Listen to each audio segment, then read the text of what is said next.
ഹല്ലേലൂയാ. ശാന്തമായിട്ടിരിക്കാം. ദൈവത്തിന് നന്ദി പറയാം. കർത്താവിൻ്റെ കരുണയിൽ ആശ്രയിക്കാം. നമുക്ക് ദൈവം തന്നാൽ മാത്രമേ ദൈവത്തിൻ്റെ വചനം ലഭിക്കുകയുള്ളൂ. വചനം ദൈവം തരണം. അതുകൊണ്ട് നമുക്ക് പ്രാർത്ഥിക്കാം. കർത്താവിൻ്റെ സന്നിധിയിൽ ഹൃദയം തുറന്ന് ആയിരിക്കാം. പറഞ്ഞേ ഹല്ലേലൂയാ, പറഞ്ഞേ ഹല്ലേലൂയാ. നമ്മൾ ഈ ദിവസങ്ങളിൽ പ്രധാനപ്പെട്ട ഒരു വിഷയത്തെക്കുറിച്ചാണ് ചിന്തിക്കുന്നത്. അത് ദിവ്യകാരുണ്യമാണ്, പരിശുദ്ധ കുർബാനയാണ്. അതുകൊണ്ട് അത് ഗ്രഹിക്കാനായി നമ്മുടെ ഹൃദയങ്ങൾ പരിശുദ്ധാത്മാവ് തുറന്നു തരാൻ പ്രാർത്ഥിക്കണം. ലൂക്കാ സുവിശേഷം 24-ാം അധ്യായം 45-ാമത്തെ തിരുവചനം ബൈബിൾ കൊണ്ടുവന്നോ? വായിക്കാം. ലൂക്കാ 24:45 കിട്ടുന്നവരെടുത്ത് ഉറക്കം വായിക്കാം. ലൂക്കാ 24:45 ഉച്ചത്തിൽ വായിക്കാം. വായിച്ചോ, കൊള്ളാം. ആരാ വായിച്ചേ? വിശുദ്ധ ലിഖിതങ്ങൾ ഗ്രഹിക്കാൻ തക്ക വിധം അവരുടെ മനസ്സ് അവൻ തുറന്നു. അതാണ് നമ്മൾ ഈ ദിവസം പ്രാർത്ഥിക്കുകയാണത്. ഈ കൺവെൻഷൻ ദിവസങ്ങളിൽ കർത്താവ് തന്നെ മനസ്സ് തുറന്നു തരണം. കാരണം മലിനമായ ഒരു മനസ്സാണ് നമുക്കുള്ളത്. നമ്മൾ ഈ ലോകത്തിൽ വചനം സ്വീകരിക്കാൻ കഴിയാത്ത വിധം ഈ കെട്ടപ്പെട്ട ഒരു മനസ്സ് നമുക്കുണ്ട്. അപ്പം അത് നമ്മൾ അംഗീകരിച്ചേ പറ്റൂ. പറഞ്ഞേ ഹല്ലേലൂയാ, പറഞ്ഞേ ഹല്ലേലൂയാ. ഒരു വചനം വായിക്കാം. മത്തായി 13:22. മത്തായി 13:22. മത്തായി 13:22 വായിക്കാം. ഒരുവൻ വചനം ശ്രവിക്കുന്നു, എന്നാൽ ലൗകിക വ്യഗ്രതയും ധനത്തിൻ്റെ ആകർഷണവും വചനത്തെ ഞെരുക്കുകയും അത് ഫലശൂന്യമാവുകയും ചെയ്യുന്നു. അപ്പോൾ വചനം കേൾക്കുന്നു, വചനം മനസ്സിലാക്കുന്നു, പക്ഷേ ലൗകിക വ്യഗ്രതയും ധനത്തിൻ്റെ ആകർഷണവും വചനത്തെ ഞെരുക്കുകയും അത് ഫലശൂന്യമാവുകയും ചെയ്യുന്നു. മർക്കോസിൻ്റെ സുവിശേഷം 4-ാം അധ്യായം എടുത്തേ. മർക്കോസിൻ്റെ സുവിശേഷം 4-ാം അധ്യായത്തിൽ 19-ാമത്തെ വാക്യം വായിക്കാം. മർക്കോസ് 4:19 വായിക്കാമോ? എന്നാൽ ഉറക്കെ വായിച്ചേ. എന്നാൽ ലൗകിക വ്യഗ്രതയും ധനത്തിൻ്റെ ആകർഷണവും മറ്റ് വസ്തുക്കൾക്ക് വേണ്ടിയുള്ള ആഗ്രഹവും അവരിൽ കടന്നുകൂടി വചനത്തെ ഞെരുക്കുകയും അത് ഫലശൂന്യമാവുകയും ചെയ്യുന്നു. അപ്പോൾ ഇത് മനസ്സിൽ നടക്കുന്ന ഒരു പരിപാടിയാണിത്. മനസ്സിൽ ഈ വചനം പ്രവർത്തിക്കാത്തതിൻ്റെ ഒരു കാരണം ഇതാണ്. ഈ ലൗകിക വ്യഗ്രത, ധനത്തിൻ്റെ ആകർഷണം, മറ്റ് വസ്തുക്കൾക്ക് വേണ്ടിയുള്ള, ലോകവസ്തുക്കൾക്ക് വേണ്ടിയുള്ള ആഗ്രഹം. പറഞ്ഞേ ഹല്ലേലൂയാ, പറഞ്ഞേ ഹല്ലേലൂയാ. അപ്പോൾ ഇത് നമുക്ക് സാധാരണ മനുഷ്യരായി നമുക്ക് ഉള്ളതാണിത്. ഈ ലോകത്തിൽ ജീവിക്കുമ്പോൾ ഇത്തരം കാര്യങ്ങൾ സ്വാഭാവികമായും മനുഷ്യരുടെ മനസ്സിൽ വരാൻ സാധ്യതയുണ്ട്. 1 യോഹന്നാൻ 2-ാം അധ്യായം 15-ാമത്തെ വാക്യം. 1 യോഹന്നാൻ 2:15. 1 യോഹന്നാൻ 2:15 വായിക്കാമോ? ലോകത്തെയോ ലോകത്തിലുള്ള വസ്തുക്കളെയോ നിങ്ങൾ സ്നേഹിക്കരുത്. ലോകത്തെയോ ലോകത്തിലുള്ള വസ്തുക്കളെയോ നിങ്ങൾ ഉപയോഗിക്കരുതെന്നല്ല, സ്നേഹിക്കരുത്. ലോകവസ്തുക്കൾ ഉപയോഗിക്കേണ്ടെന്നല്ല, സ്നേഹിക്കരുത്. ലോകത്തെയോ ലോകത്തിലുള്ള വസ്തുക്കളെയോ നിങ്ങൾ സ്നേഹിക്കരുത്. സ്നേഹിച്ചാൽ എന്താ പ്രശ്നം? പിതാവിൻ്റെ സ്നേഹം അവനിൽ ഉണ്ടായിരിക്കുകയില്ല. അപ്പം ഇത് രണ്ടും രണ്ട് ഡിറക്ഷനിൽ, രണ്ട് ദിശയിൽ പോകുന്ന കാര്യങ്ങളാണ്. ലോകസ്നേഹവും ദൈവസ്നേഹവും സംഗമിക്കുന്നില്ല, അത് കണ്ടുമുട്ടുന്നില്ല, കൂട്ടിമുട്ടുന്നില്ല. അത് പരസ്പര ദിശയിൽ, എതിർദിശയിൽ അകന്നു പോകുന്ന രണ്ട് കാര്യങ്ങളാണ്. എവിടെ ലോകസ്നേഹം ഉണ്ടോ അവിടെ ദൈവസ്നേഹം ഇല്ല. എവിടെ ദൈവസ്നേഹം ഉണ്ടോ അവിടെ ലോകസ്നേഹമില്ല. അപ്പം ലോകത്തോടുള്ള സ്നേഹം, പറഞ്ഞേ ഹല്ലേലൂയാ, പറഞ്ഞേ ഹല്ലേലൂയാ. അപ്പോൾ ഈ ലോകത്തോടുള്ള സ്നേഹം വചനത്തെ ഞെരുക്കുകയും വചനം ഫലമില്ലാതാവുകയും ചെയ്യുന്നു. അപ്പോൾ ഈ മനസ്സിന് അങ്ങനെ ഒരു പ്രശ്നമുണ്ട്. അപ്പോൾ അതുകൊണ്ട് തന്നെ മനസ്സിനെ ദൈവം തുറന്നു തരണം. 2 കൊരിന്തോസ് 4-ാം അധ്യായം എടുക്കാം. 2 കൊരിന്തോസ് 4-ാം അധ്യായം 3-4 വാക്യങ്ങൾ. 2 കൊരിന്തോസ് 4-ാം അധ്യായം 3-4 വാക്യങ്ങൾ. ഞങ്ങളുടെ സുവിശേഷം നിഗൂഢമായിരിക്കുന്നെങ്കിൽ അത് നാശത്തിലേക്ക് പോകുന്നവർക്ക് മാത്രമാണ്. അതായത് സുവിശേഷം ആർക്കെങ്കിലും മനസ്സിലാകുന്നില്ലെങ്കിൽ, ഗ്രഹിക്കാൻ പറ്റുന്നില്ലെങ്കിൽ, അപ്പോസ്തലൻ അതിൻ്റെ കാരണം പറയുകയാണ്. ഞങ്ങളുടെ സുവിശേഷം ഗഹനമോ ദുർഗ്രാഹ്യമോ മനസ്സിലാക്കാൻ പറ്റാത്തതോ ആയി മാറുന്നുണ്ടെങ്കിൽ അതിൻ്റെ കാരണം ഇതാണ്, അത് നാശത്തിലൂടെ ചരിക്കുന്നവർക്ക് മാത്രമാണ്. എന്നിട്ട് അതിൻ്റെ വിശദീകരണം പറയുകയാണ്, ഈ ലോകത്തിൻ്റെ ദേവൻ അവരുടെ മനസ്സുകളെ അന്ധമാക്കിയിരിക്കുന്നു. എന്താണ്? പിശാചെന്നല്ല പറയുന്നത്. ഈ ലോകത്തിൻ്റെ ദേവൻ എന്ന് പറഞ്ഞാൽ എന്താ? ഈ ലോകത്തെ വലുതായി കാണുന്ന അരൂപി, ഈ ലോകത്തെ പ്രധാനപ്പെട്ടതായി കാണുന്ന ഭാവം, അത് അവരുടെ മനസ്സിനെ അന്ധമാക്കിയിരിക്കുന്നു. കണ്ടോ? ഇതെല്ലാം മനസ്സിന് ഒരു തുറവി കിട്ടുന്നില്ല. കാതുകൊണ്ട് കേൾക്കുമ്പോൾ എല്ലാം മനസ്സിലായെന്ന് തോന്നും, എന്നാൽ അകത്തോട്ടൊന്നും കയറുന്നില്ല. വായിക്കുമ്പോൾ എല്ലാം മനസ്സിലായെന്ന് തോന്നും, പക്ഷെ അതൊന്നും അകത്ത് കയറുന്നില്ല, ബോധ്യങ്ങളാവുന്നില്ല, ജീവിതത്തെ സ്വാധീനിക്കുന്നില്ല. കാരണം എന്തെന്നറിയാം? ഒരു ബ്ലോക്ക് കിടക്കുകയാണ്. അത് കിടക്കുന്നത് ഈ മനസ്സിലാണ്. പറഞ്ഞേ ഹല്ലേലൂയ, പറഞ്ഞേ ഹല്ലേലൂയ. അപ്പം അതുകൊണ്ട് ഈ ബുദ്ധി ഉണ്ടായിട്ട് കാര്യമില്ല. ബുദ്ധിയുള്ളവർക്ക് വചനം മനസ്സിലായിക്കൊള്ളണമെന്നില്ല. ബുദ്ധിയുള്ളവർക്ക് മനസ്സിലാവത്തില്ല എന്നല്ല ഞാൻ പറയുന്നത്. മനസ്സിലാകണമെന്ന്, ബുദ്ധി ഉള്ളത് കൊണ്ട് മനസ്സിലാകണമെന്ന് നിർബന്ധമില്ല. എപ്പോഴും ശ്രദ്ധിക്കണം, വചനം പ്രവേശിക്കുന്നത് ഒരാളുടെ തലയിലല്ല, ആത്മാവിലാണ്. അതുകൊണ്ട് അത് ആത്മാവിൽ ഗ്രഹിക്കാൻ പറ്റണമെങ്കിൽ ഈ മനസ്സിലെ ബ്ലോക്ക് മാറണം. പറഞ്ഞേ ഹല്ലേലൂയ, പറഞ്ഞേ ഹല്ലേലൂയ. അപ്പം അതുകൊണ്ട് മനസ്സിൽ അങ്ങനെ ഒരു കെട്ടുകിടപ്പുണ്ട്. അപ്പോൾ ഒന്ന് വായിച്ചേ, എന്താണ്? ഞങ്ങളുടെ സുവിശേഷം നിഗൂഢമായിരിക്കുന്നെങ്കിൽ, ഉറക്കെ വായിക്കാമോ? ഞങ്ങളുടെ സുവിശേഷം നിഗൂഢമായിരിക്കുന്നെങ്കിൽ അത് നാശത്തിലേക്ക് പോകുന്നവർക്ക് മാത്രമാണ്. അടുത്ത വാക്യം, ഈ ലോകത്തിൻ്റെ ദേവൻ അവിശ്വാസികളായ അവരുടെ മനസ്സിനെ അന്ധമാക്കിയിരിക്കുന്നു. തന്നിമിത്തം ദൈവത്തിൻ്റെ പ്രതിരൂപമായ ക്രിസ്തുവിൻ്റെ മഹത്വമേറിയ സുവിശേഷത്തിൻ്റെ പ്രകാശം അവർക്ക് ദൃശ്യമല്ല, കാണാൻ പറ്റുന്നില്ല, മനസ്സിലാക്കാൻ പറ്റുന്നില്ല. കണ്ടോ? അപ്പോൾ ഈ എല്ലാം ഈ ഒരു കെട്ട് കിടക്കുകയാണ്. അപ്പോൾ അത് മാറണം. ഇത് നമുക്ക് എടുത്തു മാറ്റാൻ പറ്റില്ല. ഇത് കർത്താവ് തന്നെ അഴിച്ചു മാറ്റണം. പറഞ്ഞേ ഹല്ലേലൂയ. അതുകൊണ്ടാണ് അപ്പസ്തോലന്മാരുടെ മനസ്സ് അവൻ തുറന്നു കൊടുത്തു. ഈശോ തുറന്നു തരണം. അവിടെയാണ് അതൊരു കൃപയായിട്ട് കിട്ടണം. പറഞ്ഞേ ഹല്ലേലൂയ. ഏത് കൃപയും ചോദിച്ചാൽ കിട്ടും. ചോദിച്ചാൽ മതി, ചോദിച്ചാൽ കിട്ടും. കർത്താവെ ഇതൊന്ന് മനസ്സിലാക്കി തരണേന്ന്, എൻ്റെ മനസ്സിനെ ഈ അന്ധതയൊന്ന് മാറ്റി തരണേന്ന് പറഞ്ഞാൽ ആ കൃപ കിട്ടും എന്ന് പറഞ്ഞേ ഹല്ലേലൂയ. അപ്പോൾ അതുകൊണ്ടാണ് ഈശോ നമ്മൾ വായിച്ച ലൂക്ക 24:45 വായിച്ചത്, വിശുദ്ധ ലിഖിതങ്ങൾ ഗ്രഹിക്കാൻ തക്കവിധം അവരുടെ മനസ്സ് അവൻ തുറന്നു കൊടുത്തു. ഇനി അപ്പസ്തോല പ്രവർത്തനത്തിൻ്റെ 16-ാം അധ്യായത്തിൽ പൗലോസ് അപ്പസ്തോലൻ ഫിലിപ്പിയിൽ സുവിശേഷ വേല ചെയ്യുമ്പോൾ നദീതീരത്തുള്ള ഒരു പ്രാർത്ഥനാ കേന്ദ്രത്തിലേക്ക് പോയി. അവിടെ തിയത്തീറ പട്ടണത്തിൽ നിന്ന് വന്നവളും പട്ടുവിൽപ്പനക്കാരിയുമായ ലീദിയ എന്ന സ്ത്രീ ഉണ്ടായിരുന്നു. വായിക്കാം, അപ്പസ്തോല പ്രവർത്തനം 16-14. അപ്പസ്തോല പ്രവർത്തനങ്ങൾ 16-14 വായിക്കാം. ഞങ്ങളുടെ വാക്കുകൾ കേട്ടവരുടെ കൂട്ടത്തിൽ തിയത്തീറ പട്ടണത്തിൽ നിന്ന് വന്ന പട്ടുവിൽപ്പനക്കാരിയും ദൈവഭക്തയുമായ ലീദിയ എന്ന സ്ത്രീ ഉണ്ടായിരുന്നു. പൗലോസ് പറഞ്ഞ കാര്യങ്ങൾ സ്വീകരിക്കാൻ കർത്താവ് അവളുടെ ഹൃദയം തുറന്നു. പറഞ്ഞേ ഹല്ലേലൂയ. ഇത് മനസ്സിലായല്ലോ? ബുദ്ധിയല്ല ഇവിടുത്തെ വിഷയം, പാണ്ഡിത്യമല്ല, പാടവമല്ല, അനുഭവപരിചയങ്ങളല്ല, ഡിഗ്രികളല്ല, ഒന്നും വേണ്ടെന്നല്ല, എല്ലാം നല്ലതാണ്. പക്ഷേ അതിനേക്കാൾ ഉപരി ദൈവവചനം സ്വീകരിക്കാൻ പരിശുദ്ധാത്മാവ് ഹൃദയം തുറന്നു തരണം. അപ്പോൾ അതുകൊണ്ട് നമുക്ക് വേറെ ഒരു കാര്യവും നടക്കില്ല, വേറെ ഒരു പരിപാടിയും നടക്കത്തില്ല. വെറുതെ എളിമയോടെ മുട്ടുകുത്തി എൻ്റെ കർത്താവെ എനിക്കിതൊന്ന് മനസ്സിലാക്കി തരണേ എന്ന് പറഞ്ഞാൽ എല്ലാ നിഗൂഢ ജ്ഞാനവും ദൈവം പറഞ്ഞു തരും. പറഞ്ഞേ ഹല്ലേലൂയ, പറഞ്ഞേ ഹല്ലേലൂയ. അപ്പോൾ അതുകൊണ്ട് ദൈവം തുറന്നു തരണം. അതുകൊണ്ട് അപ്പസ്തോലനായ പൗലോസ് ഒരു പ്രാർത്ഥന നമുക്ക് വേണ്ടി പ്രാർത്ഥിക്കുന്നുണ്ട്. അത് എഫേസോസ് 1-ാമത്തെ അധ്യായം 17-ാമത്തെ വാക്യമാണ്. എഫേസോസ് ലേഖനം 1-ാം അധ്യായം 17-ാം തിരുവചനം. അത് വായിക്കാം. എല്ലാവരും ഒന്ന് എടുത്ത് വായിക്കണം, അതൊരു പ്രധാനപ്പെട്ട വചനമാണ്. എഫേസോസ് 1:17, 17, 18, 19 ഒക്കെ വളരെ പ്രധാനപ്പെട്ട വചനങ്ങളാണ്. എഫേഷ്യൻസ് 1:17 വായിക്കാമോ? എഫേസോസ് 1:17 വായിച്ചേ.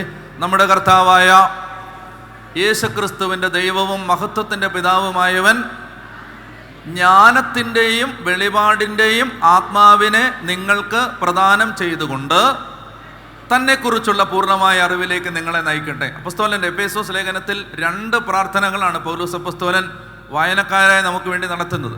ഒന്നാമത്തെ പ്രാർത്ഥന ഇതാണ്, 1:17. രണ്ടാമത്തെ പ്രാർത്ഥന 3:14 മുതലാണ്. ഇക്കാരണത്താൽ സ്വർഗത്തിലും ഭൂമിയിലുമുള്ള എല്ലാ പിതൃത്വങ്ങൾക്കും നാമകാരണമായ പിതാവിൻ്റെ മുമ്പിൽ ഞാൻ മുട്ടുകൾ മടക്കുന്നു. അതാണ് രണ്ടാമത്തെ പ്രാർത്ഥന. ഒന്നാമത്തെ പ്രാർത്ഥന എഫേസ്യ ലേഖനത്തിലെ ആദ്യത്തെ പ്രാർത്ഥനയാണ്. എന്താണ് ഈ പ്രാർത്ഥന? വളരെ പ്രധാനപ്പെട്ട പ്രാർത്ഥനയാണ്. നമ്മുടെ കർത്താവായ യേശുക്രിസ്തുവിൻ്റെ ദൈവവും, പഠിച്ചോ നല്ലത്, നമ്മുടെ കർത്താവായ യേശുക്രിസ്തുവിൻ്റെ ദൈവവും മഹത്വത്തിൻ്റെ പിതാവുമായവൻ ജ്ഞാനത്തിൻ്റെയും വെളിപാടിൻ്റെയും ആത്മാവിനെ നിങ്ങൾക്ക് പ്രദാനം ചെയ്തുകൊണ്ട് തന്നെക്കുറിച്ചുള്ള പൂർണ്ണമായ അറിവിലേക്ക്. അപ്പോൾ ദൈവത്തെക്കുറിച്ചുള്ള പൂർണ്ണമായ അറിവിലേക്ക് ഒരു വ്യക്തി വളരണമെങ്കിൽ പരിശുദ്ധാത്മാവ്, ജ്ഞാനത്തിൻ്റെയും വെളിപാടിൻ്റെയും ആത്മാവ് വർഷിക്കപ്പെടണം. അതുകൊണ്ടാണ് അപ്പോസ്തലൻ പ്രാർത്ഥിക്കുന്നത്, നമ്മുടെ കർത്താവായ യേശുക്രിസ്തുവിൻ്റെ ദൈവവും മഹത്വത്തിൻ്റെ പിതാവുമായവൻ ജ്ഞാനത്തിൻ്റെയും വെളിപാടിൻ്റെയും ആത്മാവിനെ നിങ്ങൾക്ക് പ്രദാനം ചെയ്തുകൊണ്ട് തന്നെക്കുറിച്ചുള്ള പൂർണ്ണമായ അറിവിലേക്ക് നിങ്ങളെ നയിക്കട്ടെ. ഏത് തരത്തിലുള്ള പ്രത്യാശയിലേക്കാണ് അവിടുന്ന് നിങ്ങളെ വിളിച്ചിരിക്കുന്നതെന്ന് അറിയാനും. കണ്ടോ? അതായത് ഒരു വിശ്വാസിക്ക് തൻ്റെ ജീവിതത്തിൻ്റെ വലിപ്പവും വിലയും മഹത്വവും തിരിച്ചറിയാൻ പറ്റണമെങ്കിൽ ഈ ജ്ഞാനം തുറക്കപ്പെടണം. ഗതികെട്ട ഒരു അവസ്ഥയിലാണ് നമ്മുടെ പോക്ക്, ഭയത്തിലാണ് നമ്മുടെ ജീവിതം, നമ്മൾ വല്ലാതെ ഞെരുക്കപ്പെടുകയാണ്. ഉറങ്ങിക്കിടക്കുന്നൊരു മഹാശക്തിയെ തിരിച്ചറിയാനാവാത്ത വിധം വല്ലാത്തൊരു ഭാരത്തിൻ്റെയും ഭയത്തിൻ്റെയും നുകം നമ്മുടെ തലയ്ക്ക് മീതെ വെച്ച് കെട്ടപ്പെട്ടിട്ടുണ്ട്. സഭയെക്കുറിച്ച് ഒരാൾ എഴുതിയ ഒരു ഗ്രന്ഥത്തിൽ ഞാനിങ്ങനെ വായിച്ചു, Catholic church is A sleeping giant. ഉറങ്ങിക്കിടക്കുന്ന ഒരു രാക്ഷസനാണ് കത്തോലിക്ക തിരുസഭ. ഉറങ്ങിക്കിടക്കുകയാണ്, രാക്ഷസനാണ്, പക്ഷേ ഉറങ്ങിക്കിടക്കുകയാണ്. അതായത് നമ്മളിൽ സർവസംഹാരശേഷിയോടെ നമ്മളിൽ ഇങ്ങനെ ഉറങ്ങിക്കിടക്കുന്ന ആ മഹാശക്തിയെ വിളിച്ചുണർത്താൻ നമുക്കൊരു വെളിപാടിൻ്റെ ആത്മാവ് വർഷിക്കപ്പെടണം. നമ്മളിൽ ദൈവം നിവേശിപ്പിച്ചിരിക്കുന്ന അപരിമയമായ ശക്തിയുടെ മഹനീയത തിരിച്ചറിയാൻ, നമ്മുടെ ആന്തരിക ഇന്ദ്രിയങ്ങൾ തുറക്കപ്പെടാൻ ഒരപരിമേയമായ ശക്തി നമ്മുടെ മേൽ വർഷിക്കപ്പെടണം. നമുക്ക് തന്നെ ഇത് ഉണ്ടാക്കിയെടുക്കാൻ പറ്റില്ല. പറഞ്ഞേ ഹല്ലേലൂയ. മനസ്സിലാവുന്നുണ്ടോ? ഇത് ദൈവം തരാൻ ഒറ്റ കാര്യമുള്ളൂ, ചോദിക്കുവിൻ നിങ്ങൾക്ക് ലഭിക്കും. ചോദിച്ചാൽ മതി. പറഞ്ഞേ ഹല്ലേലൂയ. അതായത് വളരെ ശ്രദ്ധിച്ചിരുന്നാൽ ഒരു കാര്യം പറഞ്ഞുതരാം, വളരെ ശ്രദ്ധിച്ചിരിക്കണം. പുതിയ നിയമത്തിലെ എല്ലാ കൃപകളും ചോദിച്ചാൽ മതി. മനസ്സിലായോ? തലകുത്തി മറിയൊന്നും വേണ്ടാന്ന്, ഒരുപാട് മെനക്കെടണ്ടെന്ന്, അടയിരുന്ന് ചോദിച്ചാൽ മതി, വിശ്വസിച്ച് ചോദിച്ചാൽ മതി. ഞാൻ ഒരു സംഭവം പറയാം. അതായത് സമാന സ്വഭാവമുള്ള 2 സംഭവങ്ങൾ ജനത്തിൻ്റെ മരുഭൂമി യാത്രയിൽ, ഈജിപ്തിൽ നിന്ന് കാനാനിലേക്കുള്ള യാത്രക്കിടയിലുണ്ട്. സമാന സ്വഭാവമാണ്. അതായത് വായിക്കുമ്പോൾ ഒരു സംഭവമാണെന്ന് തോന്നും. സംഭവം ഇതാണ്: ജനം മരുഭൂമിയിലെ ഒരു പ്രത്യേക പ്രദേശത്തെത്തി, സീൻ മരുഭൂമിയിലെത്തി. അവിടെ വെച്ച് ജനത്തിന് കുടിക്കാൻ വെള്ളമില്ലാതായി. ബൈബിളിൽ പറയുന്ന കണക്കനുസരിച്ച് ഏതാണ്ട് 20 ലക്ഷം ആളുകളുണ്ട്. 20 ലക്ഷം. അപ്പോൾ ഈ 20 ലക്ഷം ആളുകൾ മരുഭൂമിയിൽ വെച്ച് കുടിക്കാൻ വെള്ളമില്ലാതെ വന്നാൽ 10 പേര് ദാഹിച്ചാൽ ഉണ്ടാവുന്ന പൊല്ലാപ്പ് നമുക്ക് ഊഹിക്കാവുന്നതേ ഉള്ളൂ. 100 പേർക്ക് ദാഹിച്ചാൽ അവിടെ അടിയാവും. 1000 പേരുടെ കാര്യം പറയാനില്ല. അപ്പോൾ 20 ലക്ഷം ആളുകൾക്ക് കുടിക്കാൻ വെള്ളമില്ല. നമ്മൾ ഈ ഇസ്രായേൽ ജനത്തെ ഒത്തിരി കുറ്റം പറയുമ്പോഴും ഇവരുടെ സഹനശേഷിയെ നമ്മൾ കുമ്പിട്ട് മാനിക്കേണ്ടതുണ്ട്. അറ്റം പറ്റുമ്പോഴാണ് ഇവർ പ്രതികരിക്കുന്നത്. പറഞ്ഞേ ഹല്ലേലൂയ. അപ്പോൾ അതുകൊണ്ട് കുടിക്കാൻ വെള്ളമില്ല. അപ്പോൾ ജനം കുടിക്കാൻ വെള്ളമില്ലാതെ വന്നപ്പോൾ മനുഷ്യ മാത്രമല്ലല്ലോ, കന്നുകാലികൾ, വളർത്തുമൃഗങ്ങൾ, കുഞ്ഞുങ്ങളുണ്ട്, രോഗികളുണ്ട്, വയ്യാത്തവരുണ്ട്, കിടക്കയിൽ എടുത്തുകൊണ്ട് കൊണ്ടുപോയി, ഇങ്ങനെ ഈ കുഞ്ഞുകുട്ടി പരാധീനങ്ങൾ, ആബാലവൃദ്ധം, രോഗികൾ, ആരോഗ്യമുള്ളവരെല്ലാം ഉൾക്കൊള്ളുന്ന ഒരു ജനതയാണ്. അപ്പോൾ ഈ ജനത ഇങ്ങനെ കുടിക്കാൻ വെള്ളമില്ലാതെ വന്ന സമയത്ത് അവർക്കാകെ ദേഷ്യപ്പെടാനുള്ള ഏക ആള് മോശയാണല്ലോ വിളിച്ചോണ്ട് വന്നത്. അതുകൊണ്ട് മോശയുടെ അടുത്ത് ഒരു തല്ലുകൂടാൻ തുടങ്ങി, ബഹളം വെച്ചു. അപ്പോൾ മോശയ്ക്ക് സങ്കടവും അരിശവും വന്നിട്ട് കർത്താവിൻ്റെ അടുത്ത് എന്ന് സാഷ്ടാംഗം വീണ് കിടന്ന് കരഞ്ഞ്, ഞാനാണോ ഈ ജനത്തെ ഗർഭം ധരിച്ചത്? ഞാനാണോ ഇവരെ പാലൂട്ടിയത്? ഞാൻ എന്തിനാണ് ഇവരുടെ ഭാരം പേറുന്നത് എന്നൊക്കെ പറഞ്ഞ് ദൈവത്തോട് മല്ലടിക്കുന്ന സമയത്ത് കർത്താവ് പറയും, അധികാരത്തിൻ്റെ ദണ്ട്, അധികാരത്തിൻ്റെ വടി നിൻ്റെ കയ്യിൽ ഞാൻ വെച്ച് തന്നിട്ടുണ്ട്, അതെടുത്തുകൊണ്ട് നേരെ പോവുക, പാറമേൽ പാറമേൽ അടിക്കുക. അപ്പോൾ മോശ നേരെ പോയി വിശ്വാസത്തോടെ. ദൈവം പറഞ്ഞാലും ഈ വടിയെടുത്ത് ഇങ്ങനെ ഉയർത്തി വടി നീട്ടാൻ പറഞ്ഞപ്പോൾ കടല് മാറിയ അനുഭവമൊക്കെ മോശയുടെ തലയിൽ കിടപ്പുണ്ടല്ലോ. അപ്പോൾ വളരെ വിശ്വാസത്തോടെ ആവേശത്തോടെ അദ്ദേഹം ചെന്നിട്ട് ഈ പാറമേൽ അടിച്ചു. ബൈബിൾ പറയുന്നു, പാറയിൽ നിന്ന് വലിയ നദി ഒഴുകി. ഒരേ ജീവജലത്തിൻ്റെ അരുവിയിൽ നിന്നവർ പാനം ചെയ്തു വന്നു. 1 കൊരിന്ത്യർ 10 അതിനെ പിന്നീട് പൗലോസ് പരാമർശിക്കും. ജീവന്റെ നദി ഒഴുകി. ആ നദിയിൽ നിന്ന് അവർ കുടിച്ചു. തൃപ്തരായി യാത്ര തുടരുകയാണ്. ഇനി നമ്മൾ കുറച്ചുകൂടെ മുന്നോട്ട് പോകുമ്പോൾ വീണ്ടും ഇതേ സംഭവം ആവർത്തിക്കപ്പെടും. അതായത് ഒരു മരുഭൂമിയുടെ മറ്റൊരു ഭാഗത്തെത്തുന്നു. അവിടെ അവർക്ക് കുടിക്കാൻ വെള്ളമില്ല. ഇനി ശ്രദ്ധിക്കണം,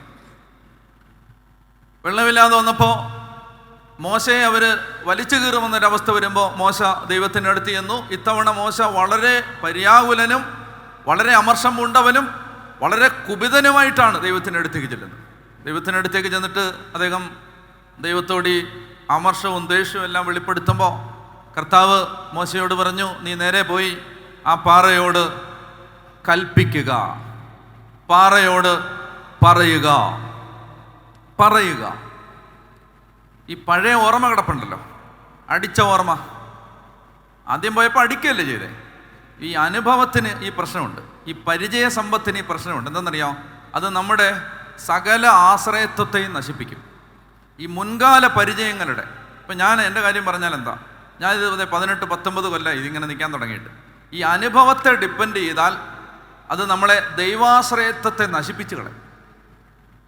കാരണം നമ്മൾ എക്സ്പീരിയൻസ്ഡ് അല്ലേ, പ്രൊഫഷണൽ അല്ലേ, അനുഭവത്തെ ഡിപ്പെൻഡ് ചെയ്ത. അപ്പോൾ ഈ മോശയുടെ പ്രശ്നം എന്ന് പറഞ്ഞാൽ ഒരു അനുഭവം കിടപ്പുണ്ട്. അതായത് ഇതുപോലൊരു വലിയ കരിമ്പാറ, ഇതുപോലെ സമാനമായ ദാഹിച്ചു വലയുന്ന ജനം, വെള്ളമില്ലാത്ത അവസ്ഥ. അപ്പോൾ വടിയെടുത്ത് അടിച്ച ഒരു എക്സ്പീരിയൻസ് കിടപ്പുണ്ട്. ആ പ്രീവിയസ് എക്സ്പീരിയൻസിനെ ഡിപ്പെൻഡ് ചെയ്ത് ദൈവം പറഞ്ഞതിൻ്റെ ഡീറ്റെയിൽസ് കേൾക്കാൻ നിൽക്കാതെ മോശ നേരെ പോയി ഒരു 5-6 അടി അങ്ങോട്ട് അടിച്ചു. ദൈവത്തിനൊരു പ്രത്യേകതയുണ്ട്. പുരോഹിതൻ മോശമാണെങ്കിലും ജനത്തിന് കൊടുക്കേണ്ട കൃപ ദൈവം തടയില്ല. ഞാൻ പറഞ്ഞ മനസ്സിലായോ? പുരോഹിതൻ അഴുക്കാണെങ്കിലും ജനത്തിന് കിട്ടേണ്ട കൃപ ദൈവം തടയില്ല. എന്ന് പറഞ്ഞാൽ പുരോഹിതൻ പാപം ചെയ്തിട്ടാണ് വന്ന് കുർബാന ചൊല്ലുന്നതെങ്കിലും ആ ഡീല് പുരോഹിതനോട് ദൈവം തീർത്തോളും. പക്ഷെ ജനത്തിന് കുർബാനയിലെ കൃപ നഷ്ടപ്പെടില്ല. പറഞ്ഞേ ഹല്ലേലൂയ. അപ്പം അതുകൊണ്ട് ഈ പുരോഹിതൻ അനുസരണക്കേട് കാണിച്ചിട്ടാണ് ഈ അടിക്കുന്നതെങ്കിലും ദൈവം എന്ത് ചെയ്തു? വെള്ളം കൊടുത്തു. എല്ലാവരും വെള്ളം കുടിച്ച് തൃപ്തരായി കഴിഞ്ഞപ്പോൾ മോശെ ദൈവം വിളിച്ചു, ഇങ്ങ് വരാൻ പറഞ്ഞു. ഇങ്ങ് പോരും, എന്തായി കാണിച്ചേ? അതായത് നീ എന്നിൽ വിശ്വസിക്കത്തക്ക വിധം എന്നെ പൂർണ്ണമായിട്ട് ആശ്രയിച്ചില്ല, നീ തന്നിഷ്ടം പോലെ പെരുമാറി, അതുകൊണ്ട് നീ കാനാൻ ദേശത്ത് കാലുകുത്തില്ല. ഇത് വായിക്കുമ്പോഴൊക്കെ എനിക്ക് ശരിക്കും സങ്കടം വന്നിട്ടുണ്ട്. 1-2 അല്ല, 120 കൊല്ലം ഒരു മനുഷ്യൻ കാത്തിരുന്നത് ഈ തേനും പാലും ഒഴുകുന്ന വാഗ്ദത്ത നാട്ടിൻ്റെ ആ പറുദീസയിൽ കാലുകുത്താനാണ് കാത്തിരുന്നത്. ഈ 40 കൊല്ലം 4 പതിറ്റാണ്ട് ഈ വേവിലും വറുതിയിലും ഉഷ്ണച്ചൂടിലും ഈ ജനത്തെ ഒരമ്മ കുഞ്ഞിനെ മാറത്തെടുത്ത് കൊണ്ട് നടക്കുന്നത് പോലെ പരിപാലിച്ച് കൊണ്ട് നടന്ന് യാത്ര ചെയ്തത്, ഈ ക്ലേശക്ലിഷ്ടങ്ങളെല്ലാം സഹിച്ചത് ഈ മനുഷ്യൻ വാഗ്ദത്ത നാട്ടിൽ കാലുകുത്താമെന്ന പ്രതീക്ഷയോടാണ്. പക്ഷേ ദൈവം പറയാണ്, നെബോ മലയുടെ മുകളിൽ കയറി നിന്നിട്ട് നീ എല്ലാം നോക്കിക്കണ്ടോ, നീ കാലുകുത്തത്തില്ല, നിന്നെ കാലുകുത്തിക്കില്ല. സങ്കടം വരില്ലേ സത്യം പറഞ്ഞാൽ? ദൈവം എന്നാ ഇത് വെറുതെ ഒരു 2 അടി അടിച്ചതിൻ്റെ പേരിൽ ഇങ്ങനെയൊക്കെ ചെയ്യാവോ? നിങ്ങളൊന്ന് ആലോചിച്ച് നോക്ക്. നമ്മൾ മനുഷ്യർ പോലും ചെയ്യത്തില്ല. ശരിയല്ലേ ഞാൻ പറയണേ? അതായത് ഒന്ന് കരഞ്ഞ് ഒരു മാപ്പൊക്കെ പറഞ്ഞു കഴിയുമ്പോൾ സാരമില്ല എന്നാൽ കയറിക്കൊള്ളാൻ പറയും അല്ലേ? നമ്മളെ എത്രയോ പേരെ ഇറക്കി വിട്ടിട്ട് കയറിക്കൊള്ളാൻ പറയും. പണ്ട് ഞങ്ങൾ സെമിനാരിൽ പഠിക്കുന്ന സമയത്ത് ഒരു ബ്രദർ ഇങ്ങനെ, അച്ഛൻ ചോദിച്ചു, സ്പിരിച്വാലിറ്റി പഠിപ്പിച്ചുകൊണ്ടിരുന്ന അച്ഛൻ ചോദിച്ചു, മാതാവിന് പാപം ഉണ്ടോ എന്ന് ചോദിച്ചു. ഉണ്ടോ? അപ്പോൾ കൊച്ചു പിള്ളേരല്ലേ, 15 വയസ്സേ ഉള്ളൂ, മൈനസ് സെമിനാരിയിലാണ്. മാതാവിന് പാപം ഉണ്ടോ എന്ന് ചോദിച്ചു. അപ്പോൾ പുള്ളി പറഞ്ഞു, മാതാവിന് പിന്നെ കാണുമായിരിക്കും എന്ന് പറഞ്ഞു. ഗെറ്റ് ഔട്ട് എന്ന് പറഞ്ഞു. അച്ഛൻ ഭയങ്കര ദേഷ്യക്കാരി, ബൈപ്പാസൊക്കെ കഴിഞ്ഞ് അങ്ങനെ അപ്പം തന്നെ ഗെറ്റ് ഔട്ട് എന്ന് പറഞ്ഞു. അച്ഛൻ്റെ പ്രത്യേകത എന്ന് പറഞ്ഞാൽ ഈ ക്ഷിപ്രകോപിയുമാണ്, ക്ഷിപ്രപ്രസാദിയുമാണ്. പെട്ടെന്ന് ഷൗട്ട് ചെയ്യും, വെളിയിൽ ഇറക്കി 2 മിനിറ്റ് കഴിയുമ്പോൾ അച്ഛന് വിഷമം വരും. ഇങ്ങനെ നെഞ്ച് തിരുമിയിട്ട് ഇങ്ങനെ 5-6 തവണ നോക്കിയിട്ട് ഇങ്ങ് കയറി വരാൻ പറയും. അങ്ങനെ സാധാരണ എല്ലാവരെയും ഗെറ്റൗട്ട് അടിക്കും. നിന്റെ തലയിൽ കഴുതച്ചാണോ ആണെന്ന് ചോദിക്കും എന്ന് പറഞ്ഞാൽ ഗെറ്റൗട്ട് അടിക്കും. എന്നിട്ട് 2 മിനിറ്റ് കഴിയുമ്പോൾ തണുത്തിട്ട് തിരിച്ച് വിളിക്കുകയും ചെയ്യും. അപ്പോൾ 2 മിനിറ്റ് കഴിഞ്ഞപ്പോൾ അച്ഛന് സങ്കടം വന്നിട്ട് പറഞ്ഞു, മോനിക്ക് വാ, ഇനി ഇങ്ങനെ അബദ്ധം പറയരുത്, പറ മാതാവിന് പാവമുണ്ടോ എന്ന് ചോദിച്ചു. അപ്പോൾ ഇവൻ പറഞ്ഞു, മനുഷ്യനല്ലേ, കുറച്ച് കാണുമെന്ന് പറഞ്ഞു. എഗെയിൻ ഗെറ്റൗട്ടെന്ന് പറഞ്ഞു. അപ്പോൾ അങ്ങനെ രണ്ടാമതും ഗെറ്റൗട്ട് അടിച്ചു. പിന്നെ 5 മിനിറ്റ് കഴിഞ്ഞ് വിളിച്ചു. അപ്പം ഞാൻ പറഞ്ഞു വരുന്നത്, മനുഷ്യരാണെങ്കിൽ പോലും മനസ്സലിയും. ഇതിവിടെ ഈ ദൈവത്തിന് ഒരു മനസ്സലിവില്ല മോശയുടെ കാര്യത്തിൽ.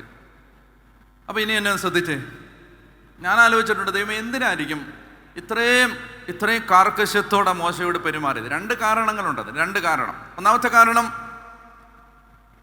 ഈ അനുസരണക്കേട് കാണിച്ച് കുറച്ച് ദിവസം കഴിയുമ്പോൾ മോശ മരിക്കും. മരിച്ചു കഴിയുമ്പോൾ യൂദാസിൻ്റെ ലേഖനം 9-ാമത്തെ വാക്യത്തിൽ കിടപ്പുണ്ട്.